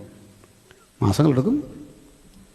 എന്നാൽ ഞങ്ങൾ ഈ ഇവിടുത്തെ കഥകളൊക്കെ പറയുമ്പോൾ ഒരു സംഭവം പറയാറുണ്ട്. അൽ ഫീൽ എന്ന് പറഞ്ഞൊരു ചാപ്റ്ററുണ്ട് ഖുർആനിൽ. അൽ ഫീൽ, ആന എന്നതിൻ്റെ അർത്ഥം ആനക്കലകം. സൗദി അറേബ്യയിലെ മെക്കയിൽ നിന്ന് യമനിലേക്കുള്ള ദൂരം നിങ്ങൾ ഗൂഗിൾ ചെയ്യണം. ഒരു 2000-1700 കിലോമീറ്റർ വരും. പണ്ട് അവിടുന്ന് ഒരു അബ്രഹാത്ത് എന്ന് പറഞ്ഞൊരു രാജാവ് ആനകളെയും കൊണ്ട് യുദ്ധത്തിന് വന്നു. ഇവിടെ മെക്കയുടെ അതിർത്തി വരുമ്പോഴേക്ക് അള്ള അയച്ച പക്ഷികൾ കല്ലെടുത്തെറിഞ്ഞ് ആനയെ തിരിച്ചു വിട്ടു എന്നാണ് എഴുതിയിരിക്കുന്നു. ഇപ്പോൾ ദൈവം നോക്കിയാൽ കല്ലെടുത്തെറിയാം, പക്ഷിയെ കൊണ്ട് ചുട്ടുപഴുത്ത കല്ല്. ദൈവത്തിൻ്റെ ഭാഗത്ത് നമുക്ക് തർക്കം വേണ്ട, അല്ലേ? ഇപ്പോഴും ഞാനതിനോട് ചേട്ടാ, ഈ മിഡിൽ ഈസ്റ്റ് വഴി ഈ ചുട്ടുപഴുത്ത മണലിൽ കൂടെ ആനകളെയും കൊണ്ട് വന്നവനെ സമ്മതിക്കണമല്ലോ യുദ്ധത്തിന്. മനസ്സിലായില്ലേ? ഇന്ന് കൊണ്ടുവരാൻ പറ്റത്തില്ല, അന്നത്തെ ചൂടത്ത്. ഇപ്പം മഴയൊക്കെ ഉണ്ട്, തണലുമൊക്കെ ഉണ്ട്, എന്തെങ്കിലുമൊക്കെ കൊടുക്കാം. ആനയും കൊണ്ട് വന്നെന്ന് ഇതുവഴി. ഇവനോർത്തില്ല, ഇതിലേ ചോദ്യം വരുമെന്ന് ഓർത്തില്ല. ഞാൻ പറഞ്ഞു, ദൈവം ചെയ്തൊക്കെ ഞാൻ സമ്മതിച്ചു. ദൈവം ചിലപ്പം കല്ലെടുത്തെറിയണമെന്ന് പോലെ ഊതി തെറിപ്പിച്ച് ആനയെ വിട്ടു എന്നല്ല എനിക്ക് വിശ്വാസമാണ്. പക്ഷേ ഈ യമനിൽ നിന്ന് 1800 കിലോമീറ്റർ ആനയും കൊണ്ട് വന്നവനെ സംബന്ധിച്ച് എന്നാണ് എഴുതി വെച്ചിരിക്കുന്നത് ചോദിച്ചു. പിന്നെ നീട്ടിയില്ല സംവാദം. കാരണം എന്നാ ഇങ്ങനെ കുറേ കഥകളല്ലേ. ആ പോട്ടെ, ഇവിടെങ്ങും പറ്റിയ മൃഗമല്ലേ ആന? ആണോ? അല്ല. അത് തന്നെ പഠിക്കാനുണ്ട്. ഈ ആന മാംസപ്പുക്കാരന് നമ്മുടെ അവസ്ഥ എന്ത് വരുന്നത് ആലോചിച്ചിട്ടുണ്ടോ? ആ ഇലയൊക്കെ തിന്ന് നമ്മുടെ ഒരു ഭാഗ്യം അല്ലേ? ആ കാരണം എന്തുവാ, ഇത് വല്ലാതെ ഫുഡ് എടുക്കുന്ന സംഗതിയാണ്. അതാ ഇല തിന്നാൻ വേണ്ടി ദൈവം വിധിച്ചത്. ദിനോസറുമൊക്കെ ഇലയൊക്കെയാണ് തിന്നല്ലേ? അങ്ങനെ കേൾക്കുന്നത്. നമ്മളെ അത് തിന്നിരുന്നെങ്കിലോ വലിയ പാടാ, മനുഷ്യരാശി ഉണ്ടാവില്ല. അപ്പോൾ ഈ ആനകളെ കൊണ്ടുവന്ന് ഇരുമ്പ് കലപ്പകൾ കൊണ്ട് കല്ലുകൾ ഓരോന്ന് പിഴുതുമാറ്റി സ്വർണ്ണക്കട്ടി തേടുക. ദൈവത്തിൻ്റെ ശക്തി ഓർത്തോ. ഈ ദേവാലയം കല്ലിന്മേൽ കല്ല് ശേഷിക്കാതെ തകരും. അങ്ങനെ AD 70 ജെറുസലേം ദേവാലയം തകർന്നു. ജൂതന്മാരാരും പിന്നെ ജെറുസലേമിലില്ല. ജൂതന്മാരില്ലാത്തൊരു ജെറുസലേം. അവിടെ എല്ലാം ടൈറ്റസ് പിടിച്ചു. അവിടെ നിന്ന് ഒരു 50 വർഷം കൂടി കഴിഞ്ഞു. AD 123. അന്ന് രാജ്യം ഭരിക്കുന്ന ചക്രവർത്തിയുടെ പേര് ഹദ്രിയൻ എന്നായിരുന്നു. ഹദ്രിയൻ ഒരു ഉത്തരവിട്ടു. യെറുസലേമിലെന്നല്ല, പാലസ്തീനിയയിലെങ്ങും ഒറ്റ യഹൂദനെ കാണരുത്. വൈപ്പ് ഔട്ട് ചെയ്ത് കഴിഞ്ഞു, തുടച്ചു നീക്കി, പുറത്ത് പോകാൻ പറഞ്ഞു, ചാടിച്ചു കളഞ്ഞു. അങ്ങനെ AD 123 ആകുമ്പോഴേക്കും യഹൂദനില്ലാത്തൊരു ഇസ്രയേൽ രൂപപ്പെട്ടു. സകല വഴിക്കും തിരിഞ്ഞു. നാടിൻ്റെ പല വഴിക്കങ്ങ് തിരിഞ്ഞു. ഇങ്ങനെ ചിതറിപ്പോയ ജൂതന്മാർ നല്ല മിടുക്കന്മാരായിരുന്നു. അല്ലെങ്കിൽ തന്നെ നല്ല ബുദ്ധിശക്തി, ചിന്താശേഷി, ആരോഗ്യം, സൗന്ദര്യം, സകല നിലകളിലും നല്ല ശക്തന്മാർ. സമ്പത്തുണ്ടാക്കി പെട്ടെന്ന്. നോക്കി നിൽക്ക ജൂതന്മാർ സമ്പന്നരാകും. എങ്ങനെ ജൂതന്മാർ നോക്കി നിൽക്കുക സമ്പന്നരാകുമെന്ന് അറിയണ്ടേ? അതിൻ്റെ പരിപാടിയുണ്ട്. നമ്മുടെ ഒക്കെ കയ്യിലിരിക്കുന്ന പണം അവർ വാങ്ങും, നമുക്കൊരു പലിശ തരും. ഇത് മറ്റൊരിടത്ത് കൊടുക്കും. ഒറ്റവാക്ക് പറഞ്ഞാൽ ബാങ്കിങ്. ഈ ബാങ്കിങ് എന്ന ആശയം ലോകത്തിന് കൊണ്ടുവരുന്നവരാ ജൂതന്മാരാ. സാമ്പത്തിക ശാസ്ത്രമുണ്ടല്ലോ, എക്കണോമിക്സ്, അതിൻ്റെ ഫാദർ ഓഫ് എക്കണോമിക്സ് ആരാ? ആഡം സ്മിത്താണ്. അതൊരു ജൂതനാണ്. മൂലധനം ഈ ആശയത്തിൻ്റെ അല്ലെങ്കിൽ മാർക്സിസത്തിൻ്റെ ഉപജ്ഞാതാവായ മാർക്സ് ഒരു യഹൂദനാണ്. ഇവിടെ വായിക്കുന്നവരാ ഈ മോനല്ലേ? മോനെ ബീഥോവൻ ഒരു യഹൂദനാണ്. ബീഥോവൻ. മോസാർട്ട് ഒരു യഹൂദനാണ്. പിന്നെ മൈക്കൽ ഫാരഡേ ഒരു യഹൂദനാണ്. മറ്റേ സിഗ്മണ്ട് ഫ്രോയിഡ് ഒരു യഹൂദനാണ്. പിന്നെ മാഡം ക്യൂറി, പിയറി ക്യൂറി, രണ്ടുപേരും ജൂതന്മാരാണ്. Gregor Mendel ജൂതനാണ്. ശാസ്ത്രമെടുത്താൽ, സാഹിത്യമെടുത്താൽ, ലോകത്ത് മനുഷ്യരാശിയെ ആധുനികവൽക്കരിച്ച സകല ചിന്തയുടെയും പ്രഭവ കേന്ദ്രം ഒന്നുകിൽ ജൂതൻ അല്ലെങ്കിൽ ക്രിസ്ത്യാനി. നമ്മളാണെന്ന് ലോകത്തെ മാറ്റിയേ. Hallelujah, praise the Lord. ക്ഷമിക്കണം. ദുബൈയിൽ നിന്ന് പണ്ട് അവിടുത്തെ ഒരു പ്രിൻസ്, അയാൾ കൂട്ടുകാരുമൊക്കെ കൂടി ഇങ്ങനെ എന്നിട്ട് പെട്ടെന്നൊരു തോന്നൽ വന്നിട്ട് വിസിറ്റിംഗ് വിസ എടുത്ത് ഇന്ത്യ വന്നു. ഡൽഹി വന്നിറങ്ങി. ഇവിടുത്തെ വലിയ പുള്ളിയല്ലേ, അവിടെ വന്ന് എന്ത് ചെയ്തു? പുള്ളി ഹോട്ടലിൽ കയറി ഭക്ഷണമൊക്കെ അടിച്ചു, വെള്ളമൊക്കെ അടിച്ച് കോൺ തെറ്റിയപ്പോൾ അവിടെ നിന്ന് സ്ത്രീകളോടല്ല ഏതാണ്ടെല്ലാം പറഞ്ഞ്, കണ്ടവരോടല്ല ഏതാണ്ടും പറഞ്ഞ് ഡൽഹി പോലീസല്ലേ അടിച്ച് തിരിച്ചു കളഞ്ഞു. ആരാ എന്നാന്ന് ഇവർക്കും അറിയത്തില്ല. അടി കൊടുത്തു കഴിഞ്ഞ് ചവിട്ടി കയറ്റി വിടുമോ നമ്മളുള്ള കയറ്റിഞ്ഞ് വിട്ടു. അയാൾ കാണിച്ച തെറ്റെറിയാ. ഇങ്ങോട്ട് വന്നിട്ടേ എയർപോർട്ടിലോട്ട് ഇറങ്ങി അവിടെ മുതൽ ഇന്ത്യക്കാരനെ തെരഞ്ഞു പിടിച്ചടിക്കാൻ തുടങ്ങിയവൻ. അടിച്ച് നിരത്തി. ഇന്ത്യക്കാരനാണെന്നറിയാം, അടി ഉറപ്പ്. അവനോട് ചെയ്ത ക്രൂരത അതുപോലെ. കൊടുക്കുക അവനൊന്ന് ശാന്തമായപ്പോൾ അപ്പൻ നല്ല പക്വതയുള്ളവനായിരുന്നു. അപ്പൻ ഈ കാര്യമൊക്കെ അറിഞ്ഞു. എന്നിട്ട് ഒരു കർഫ്യൂ, 3 ദിവസത്തേക്ക് ഇന്ത്യക്കാർ പുറത്തിറങ്ങരുത്, മൊത്തം പേരും ഭക്ഷണം മേടിച്ചുകൊണ്ട് അകത്ത് കയറിക്കണം, വെള്ളമൊക്കെ സംഭരിച്ചോണം, പുറത്ത് വരല്. 1 ദിവസം 2 ദിവസം 3 ദിവസം ഞാൻ പറഞ്ഞിട്ടിറങ്ങിയാൽ മതി എന്ന് പറഞ്ഞു. പയ്യനെയും കൊണ്ട് അപ്പൻ മാടെല്ലാം ഒന്ന് കാണാൻ പോയി. അല്പം കഴിഞ്ഞ് അവന് വിശന്നു. വെള്ളമില്ല, കരുതി വെള്ളമൊക്കെ തീർന്നു, കടകളെല്ലാം അടഞ്ഞു കിടക്കുന്നു. വെള്ളം ചടിച്ചപ്പോൾ അവൻ പറഞ്ഞു, അപ്പൻ പറഞ്ഞു, എവിടുന്നാ വെള്ളം? ആഹാരം എവിടുന്നാ? കാരണം കടയെല്ലാം അടച്ചേക്കുക, കാരണം നീ സമ്മതിക്കില്ല. ശാന്തമായപ്പോൾ മോനോട് പറഞ്ഞു, നിൻ്റെ രാജ്യം വെറും മരുഭൂമിയായിരുന്നു, അങ്ങനെ ഇന്ന് കാണുന്ന നിലയിൽ എത്തിച്ചതേ ഇന്ത്യക്കാരൻ്റെ ചോരയും നീരുവാ. അവൻ പൂട്ടിപ്പോയി കഴിഞ്ഞാൽ നീ ബാക്കി കാണുകയല്ല. മനസ്സിലായോ? ഞങ്ങളുടെയൊക്കെ ഡിബേറ്റ് നടത്തുമ്പോൾ ആൾക്കാർ വന്നിട്ട് പറയാണ്ട് വിദേശ രാജ്യങ്ങളിൽ, ഇത്തരം രാജ്യങ്ങളിൽ പോയി ജീവിച്ചുകൊണ്ടാണ് അവിടുത്തെ മാത്രമല്ല, ചോരയും നീരും ഇവിടെ അധ്വാനിച്ചിട്ടൂടെ ആണിത്. നമ്മൾ അധ്വാനിക്കുന്ന ചോരയും നീരും ഒരു പണിയും ചെയ്യാത്തവൻ കൊണ്ടുപോകുന്നുണ്ട്. എന്നിട്ട് ഇതൊന്നും സാമൂഹ്യ ശാസ്ത്രത്തിൽ പറയത്തില്ല. ഇവൻ്റെ കണ്ട് കാരണ്യ, ഇവൻ്റെ ഏതാണ്ട് കാരണ്യ അല്ലെന്നേ, നമ്മുടെ അധ്വാനമുണ്ട്. എന്നിട്ട് രാജാവ് പറഞ്ഞു, നിനക്ക് പറ്റിയതെന്താ? കാര്യമെല്ലാം കേട്ടോ, ശരി, ഞാൻ നിന്നെ ഇന്ത്യയിലേക്ക് ഇവിടെ ആരാ തല്ലുന്നെന്ന് കാണട്ടെ. ഡിപ്ലോമാറ്റിക് പ്രോട്ടോക്കോൾ ഉണ്ട്, ഡിപ്ലോമാറ്റിക് പാസ്പോർട്ടുണ്ട്. ഇതൊക്കെ വരുത്തി ഡൽഹി തന്നെ ഇറക്കി, ഇൻ്റർനാഷണൽ എയർപോർട്ടിലോട്ട് ഇറങ്ങിപ്പോണ്ട് പഴയ അടിച്ച കക്ഷികളെല്ലാം വന്ന് നിൽക്കുന്നു. ഇപ്പോൾ രീതിയെല്ലാം മാറി ഇങ്ങനെ നിൽക്കുക. കാരണം എന്താ? ചെല്ലേണ്ട രീതി ചെല്ലണം. ചുമ്മാ അവിടെ ഇവിടെ കയറി വെള്ളം അടിച്ച് കറങ്ങിക്കഴിഞ്ഞാൽ ഇവിടെ നിനക്കിതെല്ലാം വേണ്ട കിട്ടും. നിൻ്റെ അടുത്ത് ഒരു ബില്ല് പോലും ഇല്ല. സാറെന്ന് പറഞ്ഞാൽ ഇങ്ങനെ നിൽക്കും. അവനത് വേണ്ട. ചില പുള്ളികൾക്ക് പിടികിട്ടിയോ? അങ്ങനെ തുടച്ചു മാറ്റി ചിലരെ. ചില കരിശം കയറിയാൽ അങ്ങനെ നാഗരികതകളോടും ആളുകളും ഒക്കെ എതിർക്കും. വിവരക്കേട് അതൊക്കെ അല്ലേ? സ്തോത്രം. നമ്മുടെ സമൂഹത്തിൽ വന്ന് പാർക്കുന്നവരോട് കാണിക്കേണ്ട വലിയ ആദരവുണ്ട് ഇല്ലേ? നമ്മുടെ നാട്ടിലൊക്കെ ഉണ്ട് അങ്ങനെ. ഈ തദ്ദേശവാദമൊക്കെ തെറ്റാണ്, എടുക്കരുത് അങ്ങനെ. നമ്മുടെ നാട്ടിൽ നാളെ നമ്മൾ വളർന്നാൽ പോലും അതെല്ലാവർക്കും വേണ്ടിയുള്ളതാണല്ലേ നാട്, അങ്ങനെ കാണണം. സ്തോത്രം. ഞാനെപ്പോഴും ഓർക്കാറുണ്ട്, ചിലപ്പോഴൊക്കെ ഞങ്ങൾ ഈ കൺവെൻഷനൊക്കെ പോകുമ്പോൾ തൊട്ട് മുമ്പിൽ ഒരു നാശപ്പെർമിറ്റ് വണ്ടി. അപ്പോൾ നമുക്കിങ്ങനെ കയറി പോകണം. ഇയാളിട്ട് വേഗത്തിൽ പോകും, അതും ഇല്ല ഇങ്ങനെയില്ല. എല്ലാവരും അങ്ങ് ശവിക്കുക, ഇയാളിതെന്തോ ഈ കാണിക്കുന്നു, 2 ഹോൺ അടിക്കുന്നു, ഭയങ്കര ഇറിറ്റേറ്റർ. പക്ഷേ കാര്യം അറിയണം, അവനാ കൊണ്ടുപോകുന്ന സാധനം എന്താണെന്നറിയണ്ടേ? എനിക്ക് ഉച്ചയ്ക്കുണ്ടാകാനുള്ള ചോറ് അരിയാ, പച്ചക്കറിയാ. അവനെ പണി മുടക്കിയാലേ ഊണ് കഴിക്കൂല. കടലിൽ പോകുന്നവൻ പണി മുടക്കിയാലേ തീന്മേശയിൽ വിഭവം വരികയില്ല. പലരെ കഷ്ടപ്പാടാണെന്ന് നമ്മൾ അന്യോന്യം സഹകരിച്ചല്ലാതെ ഈ ഭൂമിയിൽ ആർക്കും ജീവിതമില്ല. അതാ സോഷ്യോളജിയിലൊക്കെ പഠിക്കണ്ട. പോട്ടെ. ചെതറിച്ചു ജൂതൻ ഇങ്ങനെ സമ്പന്നനായപ്പം നോക്കി നിൽക്കെ ഇവനോട് രൂപപ്പെട്ടൊരു വിരോധം പലർക്കും.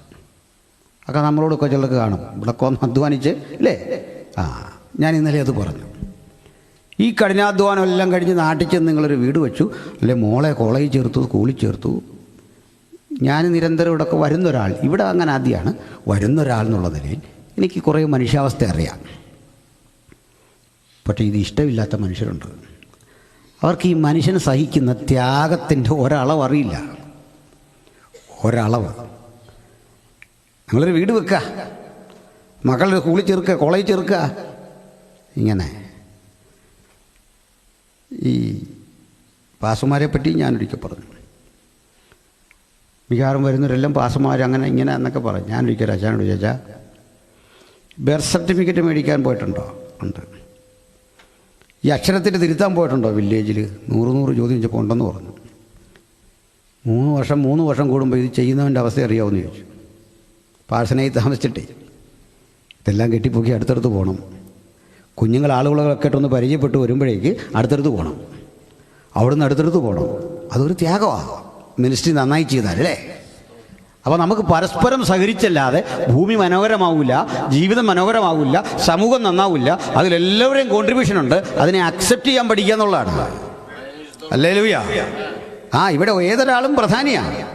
പാടുന്ന ആളും മൈക്കോപ്പട്ട് ചെയ്യുന്ന ആളും കൊട്ടുന്ന ആളും ആ ഒരു കൈയടിക്കുമ്പോൾ പോലും നമ്മുടെ ആരാധനയിൽ ഒരു ഏകീകരണം വരുന്നുണ്ട്. ആ ചില ആളുകൾ പിണക്കം വന്നാൽ ഈ കൈയടിച്ചങ്ങ് തെറ്റിച്ചുകളെ നമ്മളോർക്കും ആത്മാവില്ലാന്നല്ല, കൈയടിച്ച് ചെതറിപ്പിക്കുക. ആ ഋതമെല്ലാം വിട്ടിട്ട് 5-6 കൈ അതിലെല്ലാം കയറി അടിച്ച്. ഞാനിങ്ങനെ ആലോചിച്ചിട്ടുണ്ട് ചില കക്ഷികൾ എന്ത് ചെയ്ത് ഈ പാട്ട് എനിക്കറിയാത്തതുകൊണ്ടാണ് പാടായിരുന്നത്. ചില എന്ത് ചെയ്ത് ഈ പാട്ട് പാടുകയില്ല, ആദ്യം എടുത്തിട്ടിട്ട് അനങ്ങാൻ നിൽക്കും. എൻ്റെ ദൈവത്താൽ പിന്നൊന്നുമില്ല.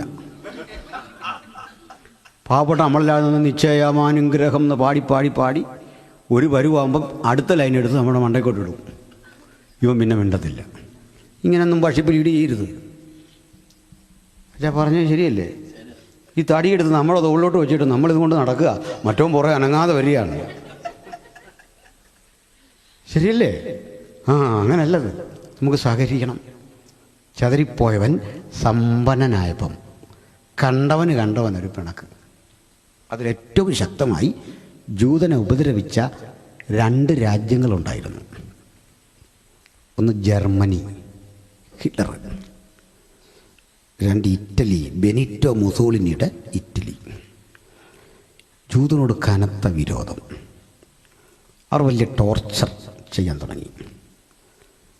ജൂതനെ പീഡിപ്പിച്ച രീതികൾ ഭീകരമായിരുന്നു. ജൂത വിദ്യാർത്ഥികൾ, ജൂത സമൂഹത്തെ ക്രൈസ്തവരും പീഡിപ്പിച്ചു, കാത്തലിക്സ് പീഡിപ്പിച്ചു, പ്രൊട്ടസ്റ്റന്റുകൾ പീഡിപ്പിച്ചു. ജൂതനെ സർച്ചക്രവർത്തിമാർ റഷ്യയിൽ പീഡിപ്പിച്ചു. ഇതൊക്കെ പറയുമ്പോഴും യഹൂദനെ ഉപദ്രവിക്കാത്ത, അവന് വേണ്ട പരീക്ഷ കൊടുത്തൊരു രാജ്യം അമേരിക്ക. അവനെ സപ്പോർട്ട് ചെയ്ത മറ്റൊരു പ്രധാനപ്പെട്ട നാടാണ് നമ്മുടെ ഇന്ത്യ.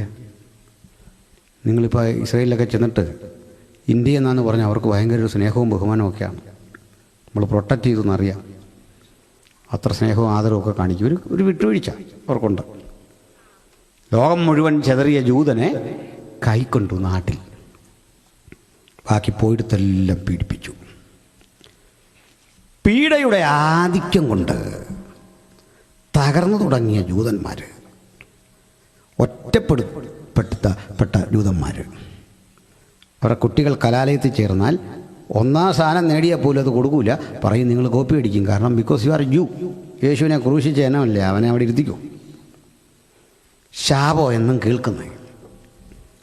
ഒരു വാഹനത്തിൽ യാത്ര ചെയ്താൽ തദ്ദേശീയരായ അവസാനത്തെ ആളും കയറിക്കഴിഞ്ഞ് ജൂതന് പറ്റും. സീറ്റിൽ നിന്ന് ഒഴിഞ്ഞു കൊടുക്കണം. ആ നാട്ടുകാർ വന്ന ഇരട്ടിക്കൂലി. അവന് ക്യൂ ഒന്നുമില്ല. നമ്മൾ ക്യൂ നിന്നൊന്നും മൈൻഡ് ചെയ്യത്തില്ല. അവൻ വന്ന് നാട്ടുകാരൻ കയറി നിൽക്കും. ജൂതന് പരിഗണനയില്ല. ഒരു ഘട്ടം ഇത് കഴിഞ്ഞപ്പോൾ ചെറിയ കുറ്റങ്ങൾക്ക് പോലും ഗുരുതര ശിക്ഷ. ഇല്ലാത്ത കേസുകൾ ചുമത്തി ജൂതനെ കൊല്ലാനും പീഡിപ്പിക്കാനും തുടങ്ങി. അടുത്ത ഘട്ടം അങ്ങോട്ട് കഴിയുമ്പോൾ ജൂത കുഞ്ഞുങ്ങളെ പീഡിപ്പിച്ച രീതി ഭീകരമായിരുന്നു. ഏതെങ്കിലും നിസാര രോഗത്തിന് ഹോസ്പിറ്റലിൽ ചെല്ലുന്ന കുഞ്ഞുങ്ങളെ മാതാപിതാക്കളുടെ കയ്യിൽ നിന്ന് വാങ്ങി നേരെ അടച്ചുറപ്പുള്ള മുറിയിലേക്ക് കൊണ്ടുപോയി കൈയും കാലുമൊക്കെ ബെൽറ്റിട്ട് ബന്ധിക്കും. ഇതോട് ചേർത്ത് മാരക രോഗങ്ങളുടെ അണുക്കൾ, പ്ലേഗിൻ്റെയും ക്യാൻസറിൻ്റെ അണുക്കളെ കുത്തിവെച്ചവനെ രോഗിയാക്കും. അതിനകം ഈ ശരീരം കീറി മുറിച്ച് പഠിക്കുക ജീവനോടെ. ഇത്ര ഭീകരന്മാരായിരുന്നു ജർമ്മനിയിലുള്ളവർ. സ്ത്രീകളെയും മറ്റും ഉപദ്രവിച്ച രീതികൾ പലതും ഒരു പൊതുജന സമക്ഷം പറഞ്ഞുകൂടാ. ചിലത് ഞാൻ പറയാം. ഗർഭവതികളായ സ്ത്രീകളുടെ വയർ പിളർന്ന് ഗർഭസ്ഥ ശിശുവിനെ പുറത്തെടുത്ത് അത് ഉടച്ച് പരുവപ്പെടുത്തി സൗന്ദര്യവർദ്ധക വസ്തുക്കൾ ഉണ്ടാക്കി യൂറോപ്പിൻ്റെ വിപണിയിൽ വിറ്റു ഹിറ്റ്ലർ. അവിടെ വലിയ ടോർച്ചർ ചെയ്യാൻ ചില സെൻറ്റേഴ്സ് ഉണ്ടായിരുന്നു, ക്യാമ്പുകൾ, ഡെത്ത് ക്യാമ്പ് എന്നറിയപ്പെടും. വലിയ ഒരു തിയേറ്ററിനുള്ളിലേക്ക് 1000 പേർക്ക് ഇരിക്കാവുന്ന ഇടത്തേക്ക് 10,000-10,000 പേരെ തിരക്കി ഞെരുക്കി കയറ്റും.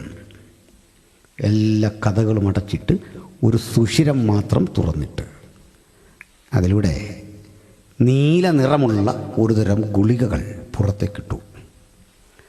ഈ ഗുളികകൾ നിമിഷ നേരം കൊണ്ട് അന്തരീക്ഷത്തിൽ ലയിച്ചു ചേർന്നിട്ട് അവിടെയെല്ലാം ഒരു നേരിയ ചന്ദനത്തിരിയുടെ പുക പോലെ പുക പ്രത്യക്ഷമാകും. ഇത് ശ്വസിക്കുന്ന മനുഷ്യൻ നോക്കി നിൽക്കെ ആന്തരിക അവയവങ്ങൾ ദ്രവിച്ചു പഴുത്ത് ഛർദ്ദിച്ച് മരിക്കും. മരിക്കുന്നവൻ്റെ അവസ്ഥ വീഴാനിടയില്ല, നിന്ന് ചാകുകയാണ്. അപ്പുറത്തൊരാൾ നിൽക്കുക. ഇങ്ങനെ ചത്തവൻ്റെ ശരീരം തീവണ്ടി വാഗണുകൾക്കുള്ളിലേക്ക് കയറ്റി. സന്തോഷ് ജോർജ് കുളങ്ങരയുടെ സഞ്ചാരം അതൊക്കെ കണ്ടാൽ മനസ്സിലാവും. ദൂരെ കത്തിക്കുന്ന ചൂളയുണ്ട്. ആ ചൂളയിൽ കത്തിച്ച് അതിൽ നിന്ന് പുറത്തു വരുന്ന കൊഴുപ്പ് ശേഖരിച്ച് സോപ്പുണ്ടാക്കുക. അതിനു മുമ്പ് ചില പ്രക്രിയകളുണ്ട്. നമ്മുടെ ശരീരത്ത് നിന്ന് സൂട്ടും കോട്ടും ഒക്കെ ഊരി മാറ്റും. ഇവ വീണ്ടും സോർട്ട് ചെയ്യും. മോതിരം അഴിച്ചു മാറ്റും, മാല എടുത്തു മാറ്റും, വിലപിടിപ്പുള്ള വസ്തുക്കളൊക്കെ മാറ്റി നഗ്നരാക്കി ഇങ്ങനെ കടത്തി വിടുക. ഇതൊക്കെ വീണ്ടും വിപണിയിലെത്തിച്ച് വിൽക്കും. ഇങ്ങനെ കൊന്നൊടുക്കിയ മനുഷ്യരുടെ കണക്ക് കേൾക്കണം. 1,10,00,000 പേരെ ഹിറ്റ്ലർ ജീവകാലത്ത് കൊന്നു. ഇതിൽ 60 ലക്ഷം 60 ലാക്കാണ് നമ്പീസ് യഹൂദന്മാരുടെ കണക്ക്. 60 ലക്ഷം പേരെ കൊന്നു. ഇങ്ങനെ പീഡിപ്പിക്കപ്പെട്ട ജൂതന്മാർ ആകെ ദുഃഖിതരായി വിയന്നയിൽ ചേർന്ന ഒരു സമ്മേളനത്തിൽ ഈ പരിഭവം പങ്കിടവേ അവർ പറഞ്ഞു, നമ്മൾ ചെല്ലുന്നിടത്തെല്ലാം ആക്രമിക്കാം. നമ്മളെ ഒരു വഴിയുള്ളൂ, നമുക്ക് സ്വന്തമായി ജീവിക്കാൻ ഒരു സ്ഥലം വേണം. എത്രയോ സ്ഥലം ലോകത്ത് കിടക്കുക. നമുക്കാരെങ്കിലും ഒരു ജില്ല പതിച്ചു തരുമെങ്കിൽ വില കൊടുക്കാം. നല്ല ക്യാഷുണ്ട്. കാരണം അമേരിക്കയിലൊക്കെ ഉള്ള ജൂതന്മാർ കോടീശ്വരന്മാരായി. UK-ലൊക്കെ ഉള്ള പണം കൊടുത്തൊരു ജില്ല പോയിട്ടൊരു പഞ്ചായത്ത് വാർഡ് പോലും കൊടുക്കില്ല. ലോകരാഷ്ട്രങ്ങൾ നിലപാടെടുത്തപ്പോൾ അവർക്കൊരു ചിന്ത, അങ്ങനെയെങ്കിൽ വർഷങ്ങൾക്കപ്പുറത്ത് ഞങ്ങളെ പറഞ്ഞ് പുറത്താക്കിയ പഴയ പാലസ്തീൻ തിരിച്ചു കിട്ടണം.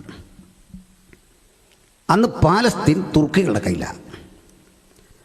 തുർക്കി സുൽത്താനെ കണ്ടു. ആവശ്യം അവർ പറഞ്ഞു.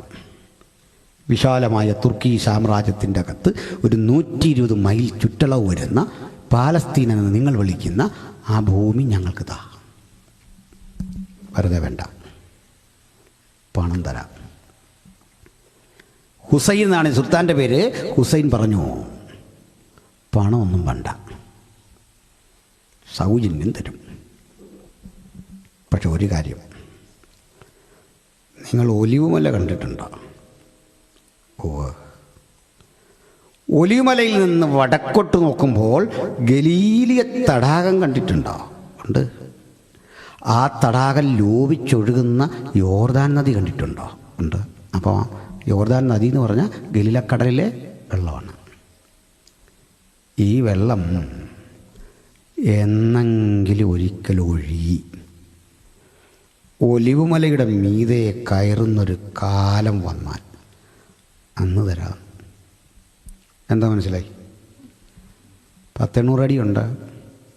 ഇതിൻ്റെ മുകളിൽ ഈ വെള്ളം കയറുന്നൊരു കാലം വരുമ്പോൾ തരാം. അങ്ങനെ കയറുമോ? നടക്കുമോ? നമ്മളാണെങ്കിൽ പിന്നെ അവിടെ തല ചൊറിഞ്ഞിരിക്കും. അച്ഛാ അത് എന്നായിരിക്കും? ഒന്ന് കുറിച്ചിടാനാ ഡയറിയിൽ. ഇവർ തിരിച്ചു നടന്നു, നടക്കയില്ലെന്ന് മനസ്സിലായി. ആ കൂടെ ഊർജ്ജസ്വലനായൊരു വിദ്യാർത്ഥി ഉണ്ടായിരുന്നു, BSc-കാരനാണ്. അവൻ തിരിച്ചു നിന്നിട്ട് പറഞ്ഞു, പ്രഭോ, അങ്ങനെ ഞങ്ങളെ കളിയാക്കി പരിഹസിക്കുക. പക്ഷെ ഞങ്ങളുടെ ആവശ്യകതയുമായി തുലനം ചെയ്യുമ്പോൾ അങ്ങനെയും സംഭവിക്കുന്ന ഞാൻ പ്രതീക്ഷിക്കുന്നത്. അന്ന് അങ്ങ് ജീവിച്ചിരിപ്പുണ്ടെങ്കിൽ വാക്ക് പാലിക്കാൻ മറക്കണ്ട, പോവാം. പോന്നു. ആ ഘട്ടത്തിൽ ആ ലോകയുദ്ധം കൊടുമ്പിരിക്കൊണ്ടിരുന്ന് ബ്രിട്ടൻ, അമേരിക്ക, റഷ്യ എല്ലാം ഒരു ചേരിയ. ഈ അറബ് രാജ്യങ്ങളെല്ലാം ഒറ്റ ചേരിയ ബ്രിട്ടൻ്റെ കൂടെ. മറുവശത്ത് ആരൊക്കെ ഉണ്ടെന്ന് അറിയണ്ടേ? ഇറ്റലി, ജർമ്മനി, ഫ്രാൻസും ഒക്കെ ഒരു ചേരി. യുദ്ധത്തിൻ്റെ ആദ്യഘട്ടമൊക്കെ ബ്രിട്ടന് മേൽക്കോയ്മയുണ്ടെങ്കിലും അല്പം കഴിഞ്ഞ് ബ്രിട്ടൻ തോൽവി മണത്തു തുടങ്ങി. അതുപോലെ ജർമ്മനിയുടെ അടി, ഇറ്റലിയുടെ പിന്തുണ, അടിച്ച് തകർത്ത് കയറി വരുമ്പോൾ പരാജയത്തിൻ്റെ വക്കിലെത്തിയ ബ്രിട്ടൻ എങ്ങനെ രക്ഷപ്പെടുമെന്നറിയാതിരിക്കെ മാഞ്ചസ്റ്റർ യൂണിവേഴ്സിറ്റിയിലെ ഒരു പ്രൊഫസർ ചെയിം വെയ്സ്മാൻ അദ്ദേഹത്തെ കണ്ടു. വെയ്സ്മാനെ കണ്ടിട്ട് ഈ അവസ്ഥ പറഞ്ഞു, പേടിക്കണ്ട, തണുപ്പ് വർഷിക്കുന്ന ഈ ഘട്ടത്തിൽ, വല്ലാതെ ശീതം തുടരുന്ന ഘട്ടത്തിൽ നിങ്ങളുടെ പക്കലിരിക്കുന്ന സ്വാഭാവിക വെടിമരുന്നിന് വിസ്ഫോടന ശേഷി കിട്ടില്ല, തണുത്തുപോയി. അതാ പടയാളികൾ ക്ഷീണിക്കുന്നതും യുദ്ധത്തിൽ വിജയിക്കാനാവാത്തതും ഒക്കെ ഇതാ പ്രശ്നം. പേടിക്കണ്ട, ഏത് കനത്ത തണുപ്പിലും വിസ്ഫോടനം സൃഷ്ടിച്ച് നമ്മൾ ഉദ്ദേശിക്കുന്ന റിസൾട്ട് തരാൻ പാകത്തിനുള്ള ഒരായുധം ഞങ്ങളുടെ പക്കൽ വികസിപ്പിച്ചെടുത്തിട്ടുണ്ട്. അത് കൊണ്ടുവന്ന ഐസ് പെട്ടികളുടെ ശേഖരമാണ്. ഇന്നലെ ഞാൻ പ്രസംഗിച്ചപ്പോൾ ഈ കാര്യം സൂചിപ്പിച്ചിരുന്നു. യോബിൻ്റെ പുസ്തകം പ്രസംഗിച്ചേ. വെയ്സ്മാൻ ഇത്തരമൊരു ചിന്ത രൂപപ്പെടുന്ന എവിടെയെന്നറിയണ്ടേ? മനുഷ്യപുത്ര, നീ കന്മഴയുടെ ഭണ്ഡാരം കണ്ടിട്ടുണ്ടോ? ജോബിൻ്റെ പുസ്തകത്തിൽ കന്മഴ, മേഘത്തിൻ്റെ കൂട്, ഞാനവയെ പോരും പടയുമുള്ള നാളിലേക്ക് സംഗ്രഹിച്ചു വച്ചിരിക്കുന്നു. അങ്ങനെ ഈ സ്ഫോടക വസ്തു കൊടുത്തു. യുദ്ധം ബ്രിട്ടൻ അനായാസന ജയിച്ചു. ബ്രെയിൻ ജൂതിൻ്റെ ആയിരുന്നു. പകരം എന്തു വേണം? പകരം ക്യാഷൊന്നും വേണ്ട, പാലസ്തീനിയ തിരിച്ചു തരണം, ഞങ്ങൾക്ക് തരണം. ബ്രിട്ടൻ സമ്മതിച്ചാൽ യുദ്ധം തുടങ്ങുന്നത്. ഈ പാലസ്തീൻ പിടിക്കാൻ ബ്രിട്ടൻ അയച്ച ഒരു സേനാനായകനുണ്ടായിരുന്നു. അപ്പോൾ അദ്ദേഹത്തിൻ്റെ പേര് ബ്രിട്ടീഷ് ജനറൽ അല്ലൻബി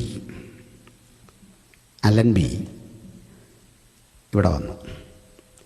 യോർദാന് കുറുകെ കിടക്കാൻ അദ്ദേഹം ഒരു പാലമുണ്ടാക്കി. താൽക്കാലിക പാലമുണ്ടല്ലോ സൈനികരുടെ, ഇതുവഴി ബേലിപ്പാലം, ഈ ട്രക്കുമൊക്കെ ഓടിച്ച് അവിടെ ചെന്ന് ഒലിവുമലയുടെ മുകളിൽ കയറി. അവിടെ തന്ത്രപ്രധാനമാണ്, നമ്മുടെ കാർഗിൽ പോലെ.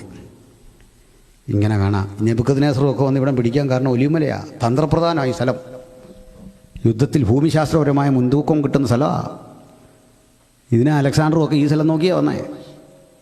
ഇവിടെ നിന്ന് ഇങ്ങനെ നോക്കിയപ്പോൾ നീളത്തിൽ കിടക്കുകയാണ് ഈ ഭൂപ്രദേശം മുഴുവൻ. തൊട്ട് താഴേക്ക് നോക്കിയപ്പോൾ ഒരു കാഴ്ചയുണ്ട്. തകർന്നടിഞ്ഞ് കിടക്കുന്ന യെരുശലേം ദേവാലയത്തിൻ്റെ അവശിഷ്ടങ്ങൾ, പീലാത്തോസിൻ്റെ കൊത്തളത്തിൻ്റെ അവശേഷിപ്പുകൾ, യെരുശലേമിൻ്റെ മതിൽക്കെട്ടുകളുടെ അവശേഷിപ്പുകൾ, ഇതെല്ലാം കണ്ട് നിൽക്കെ ബൈബിള് വായിച്ചെന്നും ശീലിച്ചു പോന്ന ഈ ക്രിസ്തീയ വിശ്വാസിയായ അല്ലൻബിക്കൊരു മടി യുദ്ധം ചെയ്യാൻ പറ്റണില്ല. ഇവിടെ ഒന്ന് ചോര ചൊരിയാനൊരു മടി. അല്ലൻബി കൺട്രോൾ റൂമിലേക്കൊരു മെസ്സേജ് വിട്ടു, എന്നെ ഒന്ന് മാറ്റണം, എന്നെ ഒന്ന് റീപ്ലേസ് ചെയ്തവൻ ആരെയിലേക്ക്. യുദ്ധമുഖത്ത് അങ്ങനെ പതറിയ രക്ഷയൊന്നുമില്ല. അതാ മിലിറ്ററിയുടെ നിയമമാണ് അല്ലേ? അവിടുന്ന് മറുപടി, നോ, സാധ്യമല്ല, നീ തന്നെ ചെയ്യണം. അപ്പോൾ അദ്ദേഹത്തിൻ്റെ അടുത്ത മറുപടി, എൻ്റെ മഹാരാജാവ് നടന്നുപോയ നഗരത്തിന് നേരെ ചോര ചൊരിയാൻ പറ്റുന്നില്ല, പക്ഷെ ഞാൻ ചോര ചൊരി അത് ഒഴിപ്പിക്കാം, എനിക്ക് കൂടുതൽ സമയം താ. കൺട്രോൾ റൂമിലെ മറുപടി, നിങ്ങളൊരു പ്രാർത്ഥന മനുഷ്യനാണെന്ന് എനിക്കറിയാം അല്ലൻബി, സമയം അനുവദിച്ചിരിക്കുന്നു, തുടങ്ങട്ടെ. അല്ലൻബിയും സേനയുമല്ല ഇതിൻ്റെ മുകളിൽ വന്ന് ഈ ടെൻറ്റുകൾ സജ്ജീകരിച്ച്, പട്ടാളത്തിൻ്റെ ബാരാക്കുകൾ സജ്ജീകരിച്ച്, ഒരു വലിയ ദളം തന്നെ അവിടെ അങ്ങനെ ക്യാമ്പ് ചെയ്യാം. ദൈനംദിന ആവശ്യത്തിന് വെള്ളം വേണം. യോർദാനിൽ ജനറേറ്റർ ഉപയോഗിച്ച് കറണ്ട് ഉൽപ്പാദിപ്പിച്ച് പോളിത്തീൻ ടാങ്കുകളുണ്ട്, അതിലേക്ക് വെള്ളം പല തട്ടുകളിലൂടെ അടിച്ചു കയറ്റി ഒടുവിൽ ഒലിവുമലയുടെ മുകളിൽ ഈ വെള്ളം കയറി. വെള്ളം വീണ്ടും ഒഴുകി. നിറഞ്ഞ വെള്ളം കിദ്രോനിൽ ചെന്ന് ചാടിയെന്നാണ് ഞാൻ ആ തോടിൻ്റെയൊക്കെ തുടക്കത്തിലേ പറഞ്ഞത്. അങ്ങനെ യോർദാനിലെ വെള്ളം എവിടെ എത്തി? ഒലിവുമലയുടെ മുകളിൽ. വെല്ലുവിളിച്ചവനും ചോദിച്ചവനും ഒന്നും അന്നില്ല.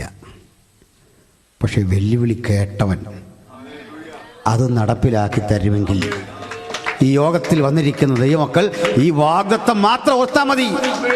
നമ്മുടെ ഉള്ളിൽ ദൈവത്തിൻ്റെ പരിശുദ്ധാത്മാവ് ഒരാലോചന തന്നെങ്കിൽ ലോകം വെല്ലുവിളിച്ചാൽ ആ വെല്ലുവിളി കണ്ട് തലകുനിക്കേണ്ട, അവരുടെ നടുവിൽ തല ഉയർത്തി ജയിക്കാൻ നമുക്കൊരവസരം ദൈവം വെച്ചിട്ടുണ്ട്. ആ വാഗ്ദത്തങ്ങളിൽ വിശ്വസിച്ച് വേണം ഇന്നിവിടുന്ന് പോകാൻ. അതിൽ നമ്മെ തടയാൻ ലോകത്തൊരു ശക്തിക്കും സാധിക്കില്ല. ആ വിശ്വാസം വരട്ടെ, ബലം വരട്ടെ ഉള്ളിൽ. ഹല്ലേലൂയ. അല്ലെങ്കിൽ ഒരു ബൈപ്പോളാർ ഹെലികോപ്റ്റർ അയച്ചു അങ്ങോട്ട്. അതിലൂടെ ലഘുലേഖ താഴേക്ക് ഇട്ടു. നല്ല പക്വതയുള്ള വീടുകളാണ്. ശത്രുക്കളെ വിളിച്ച മക്കളെ എന്നാണ്, അറബികളെ. അദ്ദേഹം പറഞ്ഞു, പറന്നു പോകാൻ ശ്രമിക്കരുത്, കണ്ണു വെട്ടിച്ച്. കാരണം ആകാശം ഞാൻ അടച്ചിരിക്കുകയാണ്. കരമാർഗം ഇഴഞ്ഞു പോലും പോകരുത്, കരയും അങ്ങനെ തന്നെ. കടലെൻ്റെ കൈപ്പിടിയിലാണ്, നീന്തിക്കടക്കാൻ ശ്രമിക്കരുത്, ഒറ്റ വഴി കീഴടങ്ങുക. ഇല്ലെങ്കിൽ വെടിവെക്കും, യുദ്ധം ആരംഭിക്കാൻ പോവാം. ഇങ്ങനെയൊക്കെ പറയണ്ടാലും തുടങ്ങുമോ? ഇല്ല. ഇത്ര മര്യാദക്കാരൻ. അപ്പോൾ ഇതെല്ലാം എഴുതിയെങ്കിലും ഒരു കുഴപ്പമുണ്ടായിരുന്നു. ഇവർക്കിത് വായിച്ചിട്ടൊന്നും പിടികിട്ടിയില്ല. ഇംഗ്ലീഷല്ലേ, ഇന്ന് ഇവർക്ക് പിടികിട്ടുന്നില്ല, പിന്നെ അന്ന് പിടികിട്ടുമോ? പക്ഷെ ഒരു കാര്യം അല്ലൻബി താഴെ ചെയ്തു. പേര് മാത്രം അറബിയിൽ എഴുതി, അല്ലൻബി. ഇത് പ്രാകൃതരായ ബെഡൂബിയൻസ് വായിച്ചപ്പോൾ അവർക്ക് തിരിഞ്ഞത് അല്ലാഹ് എഗെയിൻസ്റ്റ് യു. അല്ലാഹ് എതിരായി. കണ്ടോ വിദ്യാഭ്യാസത്തിലുള്ള കുഴപ്പം മനസ്സിലായോ? കണ്ടവൻ പ്രചരിപ്പിച്ച് ഭയന്ന് കൈയുയർത്തി.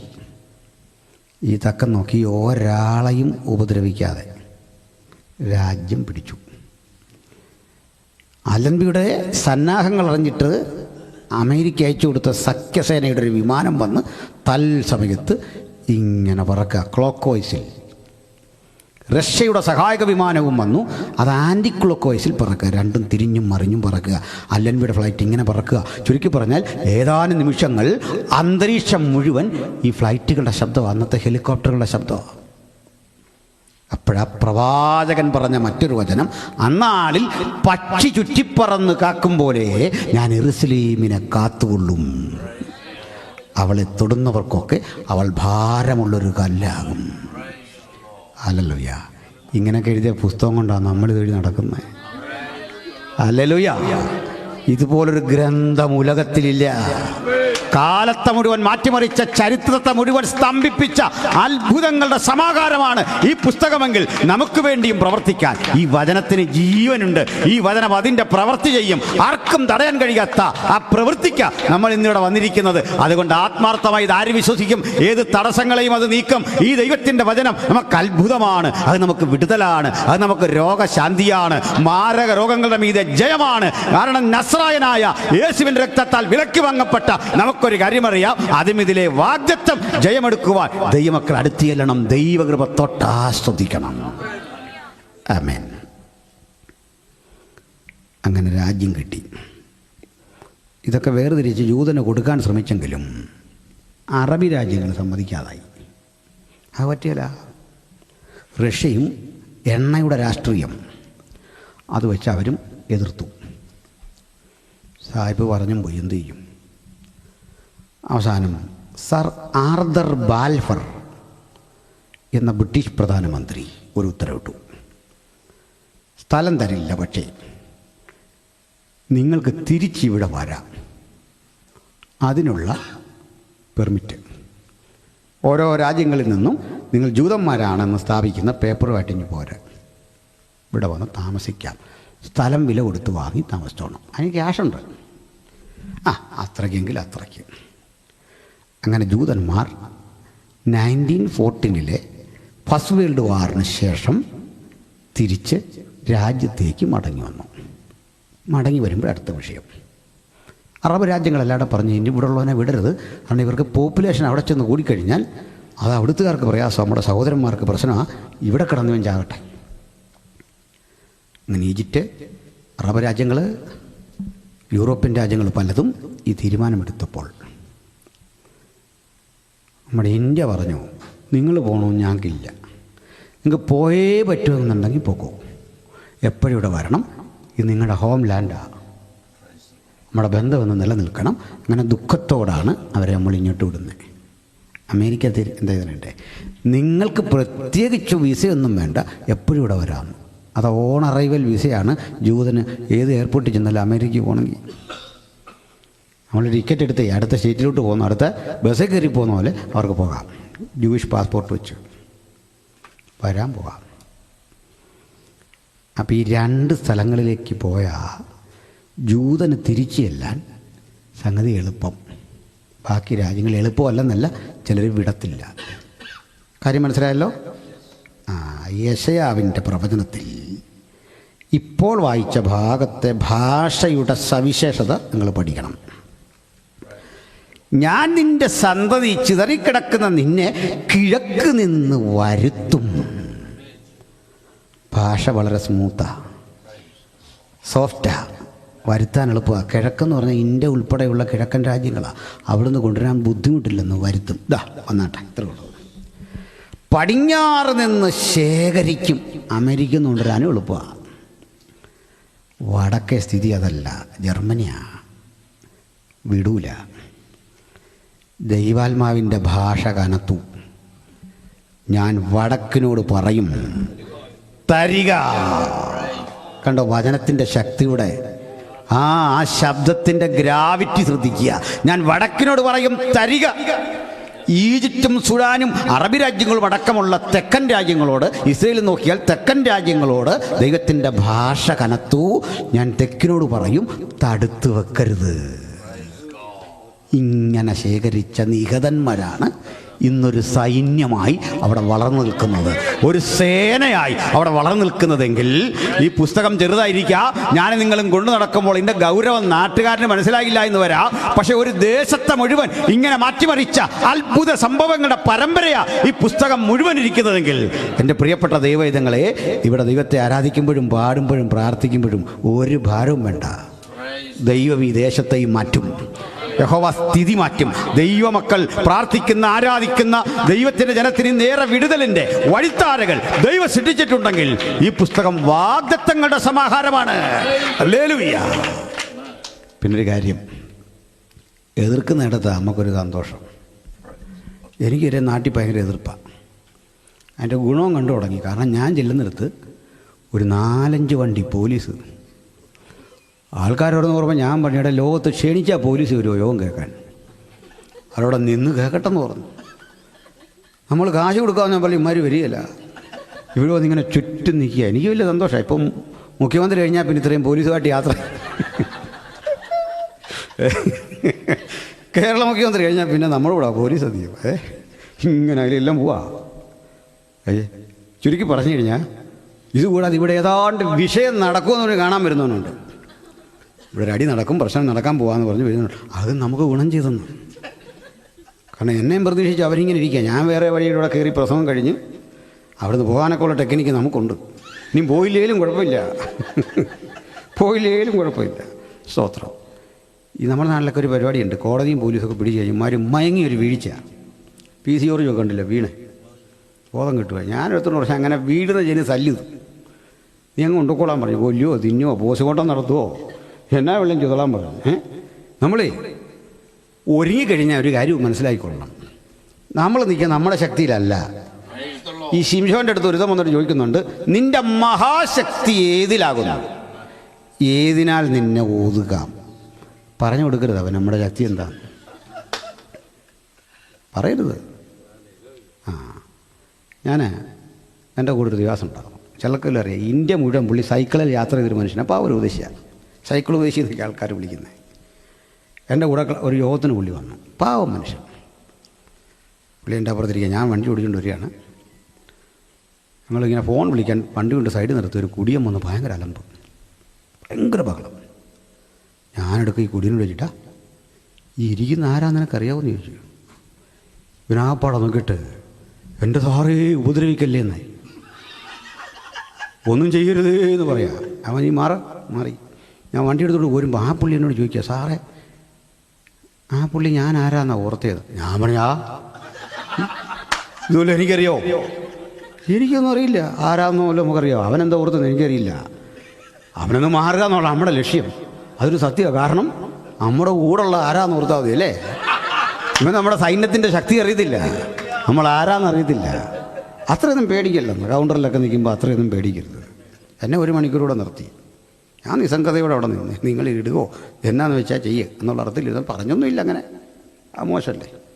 നിങ്ങൾ തട്ടിക്കോ, എവിടെ വല്ലതും തട്ടുവോ കൊല്ലുവോ ഇഷ്ടമുള്ളല്ലോ ചെയ്യാം. നമ്മളിങ്ങനെ സമർപ്പിച്ച് കഴിഞ്ഞാൽ തൃശ്ശൂർ പൂരം കണ്ടവൻ ഓലപ്പടക്കം കണ്ട പേടി വരുമോ? ഈ തൃശ്ശൂർ പൂരം കണ്ടിട്ടുണ്ടോ? അത് കാണണം നിന്ന്. അത് ആദ്യം കാണുന്നവൻ പറയും ഇപ്പം തന്നെ പോയേക്കാന്ന് പറയും. മരിക്കാൻ തയ്യാറാവും. ആ സാധനമാണ് പൊട്ടുന്നേ. നമ്മളിതൊക്കെ കണ്ടിട്ട് വന്നു. ഈ പ്രവചനവും ഈ സംഭവമൊക്കെ പഠിച്ചിട്ടേ നമ്മൾ ഈ ഓലപ്പടക്കം കണ്ടൊന്നും പേടിക്കരുത്. ഹല്ലേലൂയ. ഈ സ്ഥിതി കണ്ടൊന്നും പേടിക്കരുത്. നമുക്ക് ധൈര്യം വരട്ടെ, ബലം വരട്ടെ. ഹല്ലേലൂയ. ഭയപ്പെടുന്ന ശബ്ദം കേൾക്കുമ്പോഴേ പറയണം അതൊക്കെ ശരിയാ, പക്ഷെ അതിലും വലിയവൻ എൻ്റെ കൂടെയുണ്ട്, അതിൽ ശക്തൻ എൻ്റെ കൂടെയുണ്ട്. ഹല്ലേലൂയ. ലോക നിയമത്തൊക്കെ റെസ്പെക്റ്റ് ചെയ്യണം കേട്ടോ, അത് വേറെ കാര്യം. ഈ രാജ്യത്തിന് വേണ്ടി പ്രാർത്ഥിക്കണം. നമ്മുടെ കിങ്ങിനൊക്കെ വേണ്ടി പ്രാർത്ഥിക്കണം. ഡൈനസ്റ്റിയിലുള്ള എല്ലാവർക്കും വേണ്ടി പ്രാർത്ഥിക്കണം. അത് നിയമമാണ്, നമ്മൾ പ്രാർത്ഥിക്കണമെന്നല്ലേ? അത് ഞാൻ പറയണ്ട. രേഖാമൂലം ഒരു രാജ്യത്തിലെ രാജാവിന് വേണ്ടി പ്രാർത്ഥിക്കണതിന് ഒറ്റ പുസ്തകം ലോകത്തുള്ളൂ. ഒറ്റ പുസ്തകം. ഇത്രയും നമ്മളെപ്പോലെ രാജ്യസ്നേഹികളില്ല. ഇങ്ങനെ ഒറ്റ ഗ്രന്ഥമുള്ളൂ. രാമായണത്തിലും മഹാഭാരതത്തിലും ഒന്നും ഇല്ലെന്നേ, ഈ പുസ്തകത്തിൽ മാത്രമേ ഉള്ളത്. ഹല്ലേലൂയ. അതുകൊണ്ട് ഈ ഗ്രന്ഥം നമ്മുടെ അഭിമാനമാണ്, ഇത് നമ്മുടെ ബലമാണ്, ഇത് നമ്മുടെ വിടുതലാണ്. അന്ന് തിരിച്ചു വന്നവർ 1 പോയിൻ്റ് 2 മിനിറ്റ് എടുക്കുള്ളൂ. ഈ തിരിച്ചു വന്നിട്ട് പതുക്കെ അടുത്തടുത്ത് കിടന്ന പാലസ്തീനികളൊരു സ്ഥലം മേടിച്ചു. ഇത് കൊടുക്കുമോ? കൊടുക്കും. മരുഭൂമിയല്ലേ, ഇവർക്ക് ഇതിൻ്റെ വില അറിയത്തില്ല. വിറ്റ് ഇവന്മാർ പുട്ടടിച്ചു. മലയാളത്തിൽ പറയാ പുട്ടടിക്കുക. അതിൻ്റെ അർത്ഥം എന്താ അറിയാമല്ലോ അല്ലേ? ഫുഡാകുമ്പോൾ ഒരു പെട്ടൊക്കെ അറിയാം. പുട്ടടിക്കുക എന്ന് പറഞ്ഞാലും അടിച്ചു തീർത്ത് പാലസ്തീനികൾ. വിദ്യാഭ്യാസമില്ല, അറിവില്ല.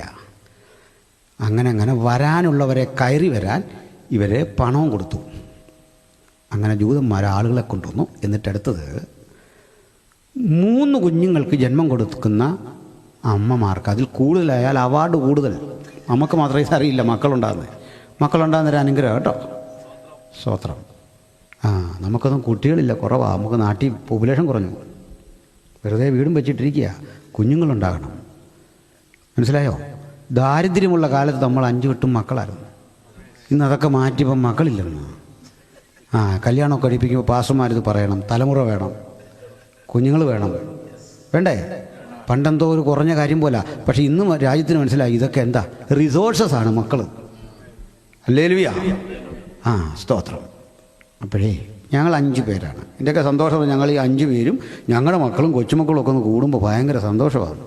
ഇവിടെ എൻ്റെ പെങ്ങന്മാരുടെ പിള്ളേരൊക്കെ ഉണ്ട്. ഇവിടെ വിളിക്കാറില്ല ആരെയും അങ്ങോട്ടൊന്നും. ഇവിടെയൊക്കെ ഉണ്ട്, ഇഷ്ടം പോലെ ഉണ്ട്. അപ്പോൾ എന്തിനീ പറഞ്ഞു വന്നേ? ഇവിടേക്ക് ആയിരിക്കും ചിലപ്പോൾ കൂടുന്നേ. പറഞ്ഞു വന്നത് അതൊരു സന്തോഷമാണ്. ജൂതന്മാരുടെ അംഗസംഖ്യ പെരുകി. അപ്പോൾ പാലസ്തീനികൾ പ്രശ്നമായപ്പോൾ അവർ ബ്രിട്ടൻ ഇടപെട്ട് പണി ചെയ്തു. ഒരു കാര്യം ചെയ്യും, യോർദാൻ നദി അക്കരെ പാലസ്തീൻ, ഇക്കരെ ജൂതന്മാർ. സമ്മതിച്ചോ? ഇവർ സമ്മതിച്ചു വന്നതിന് ഈ അറബ് രാജ്യങ്ങൾ പറഞ്ഞു അത് വേണ്ട, നിങ്ങളുടെ സ്ഥലമാണ്, ജൂതം വേണേൽ പൊക്കോട്ടെ. അറാബാത്തിനെ പോലുള്ളവർ ഖത്തറിലൊക്കെ പോയി പിരിച്ച് കാശുണ്ടാക്കി അമ്മാരി മക്കളെ ഇംഗ്ലണ്ടിൽ വിട്ടാണ് പഠിപ്പിക്കുന്നത്. കോടീശ്വരന്മാരായി ഇവരെ പേര് വെച്ച്. ഇവർക്ക് സ്കൂളില്ല, വിദ്യാഭ്യാസമില്ല, പട്ടിണിയാണ്. ഈ മിസൈൽ അയക്കുന്ന പൈസ വരെ ഇവർക്ക് ബ്രേക്ക്ഫാസ്റ്റ് മേടിച്ച് കൊടുക്കാൻ ആഹാരം ഇല്ലാത്തവന്. ഇതിൻ്റെ വില എന്താണെന്ന് ഓർത്തേക്കുന്നല്ലേ? ഇത് വെച്ചാൽ അടിക്കുന്നേ. കോടികൾ പിരിച്ചിൻ്റെ നേതാക്കന്മാർ. ഇവർക്ക് ഈ യോർദാൻ അക്കരെയുള്ള സ്ഥലം വേണ്ട. യഹൂദന് കൊടുത്താൽ അതൊരു മോശമെന്ന് കരുതി ബ്രിട്ടനൊരു പണി ചെയ്തു. വെറുതെ കിടന്ന രാജ്യം ചോദിക്കാതൊരു പാർട്ടിക്ക് കൊടുത്തു. മെക്കപ്പള്ളിയിൽ സല ചെയ്യുന്ന ബാങ്ക് വിളിക്കുന്ന ഒരു കുടുംബം ഉണ്ടായിരുന്നു. ആ കുടുംബത്തെ വിളിച്ചിട്ട് പറഞ്ഞു നിങ്ങളിതെടുത്തോളാൻ. ചോദിക്കാതെ കിട്ടിയ അതാ ഒരു രാജ്യമായത്. ഇപ്പം കിട്ടിയോ? ഹാഷിമികൾ.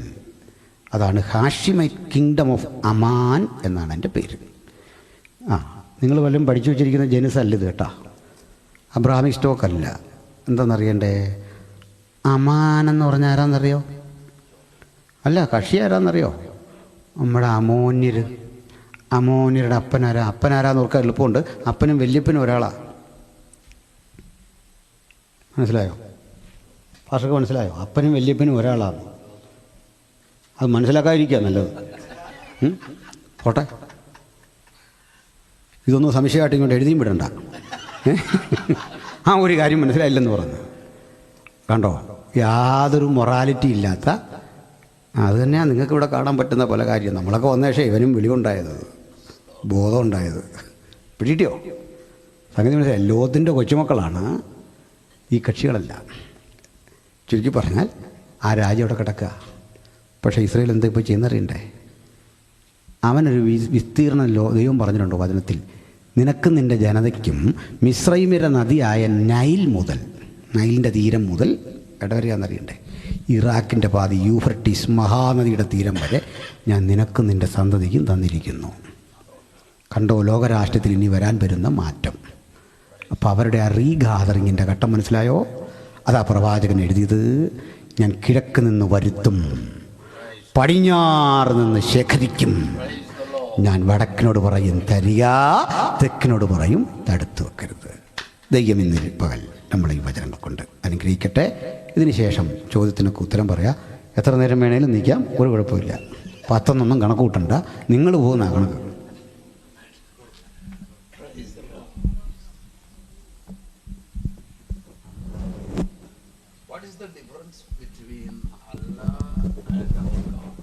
ഇല്ലാത്തതുകൊണ്ടാ ഏകനല്ലെന്ന് പറയുന്നത്. അബ്സല്യൂട്ട് വൺ അല്ല, കളക്റ്റീവ് വൺ. കർത്താവാണ് നമ്മളെ ട്രിനിറ്റി പഠിപ്പിച്ചത്. ആ വേർഡ് ബൈബിളിലില്ല, ആശയം പഠിപ്പിച്ച കർത്താവാണ്. മാത്യു 28:19 പറയാണ്, God the Father, God the Son and God the Holy Spirit. അതാണ് ട്രീ യൂണിറ്റി. ബൈബിളിൽ അതിന് സഫിഷ്യൻ്റായ സ്ക്രിപ്റ്റേഴ്സ് ഉണ്ട്. പേഴ്സണലി ചോദിച്ചാൽ ഇനിയും പറയാം, സമയം ഏറെ പോയതുകൊണ്ട് തൽക്കാലം നിർത്തുന്നു. പേഴ്സണലി ചോദിക്കുക, ഒരു കുഴപ്പമില്ല, എപ്പോൾ വേണമെങ്കിലും ചോദിക്കാം. ഇനിയും വേഴ്സസ് ഇതുപോലെ തരാം. പിന്നെയും നമ്പേഴ്സും, പ്രോബ്ലം ഓഫ് അരിത്തമാറ്റിക് ഉണ്ട്, പ്രോബ്ലം ഓഫ് ഇൻ്റർ റിലേഷൻസ് ഉണ്ട്. അത് സോൾവ് ചെയ്യാൻ ബുദ്ധിമുട്ടൊന്നുമില്ല. അപ്പോൾ നിഷ്പക്ഷമായി വിശ്വസിക്കുന്ന ഒരാൾക്ക് സഫിഷ്യൻ്റായ വാക്യങ്ങൾ ബൈബിളിലുണ്ട്. ഒറ്റവാക്കി പറയാം, trinity is a revelation, but in Old Testament it was a mystery, for us it is a revelation. Hallelujah, praise the Lord. അപ്പോൾ ദൈവം എല്ലാവരെയും അനുഗ്രഹിക്കുമാറാകട്ടെ. ആമേൻ.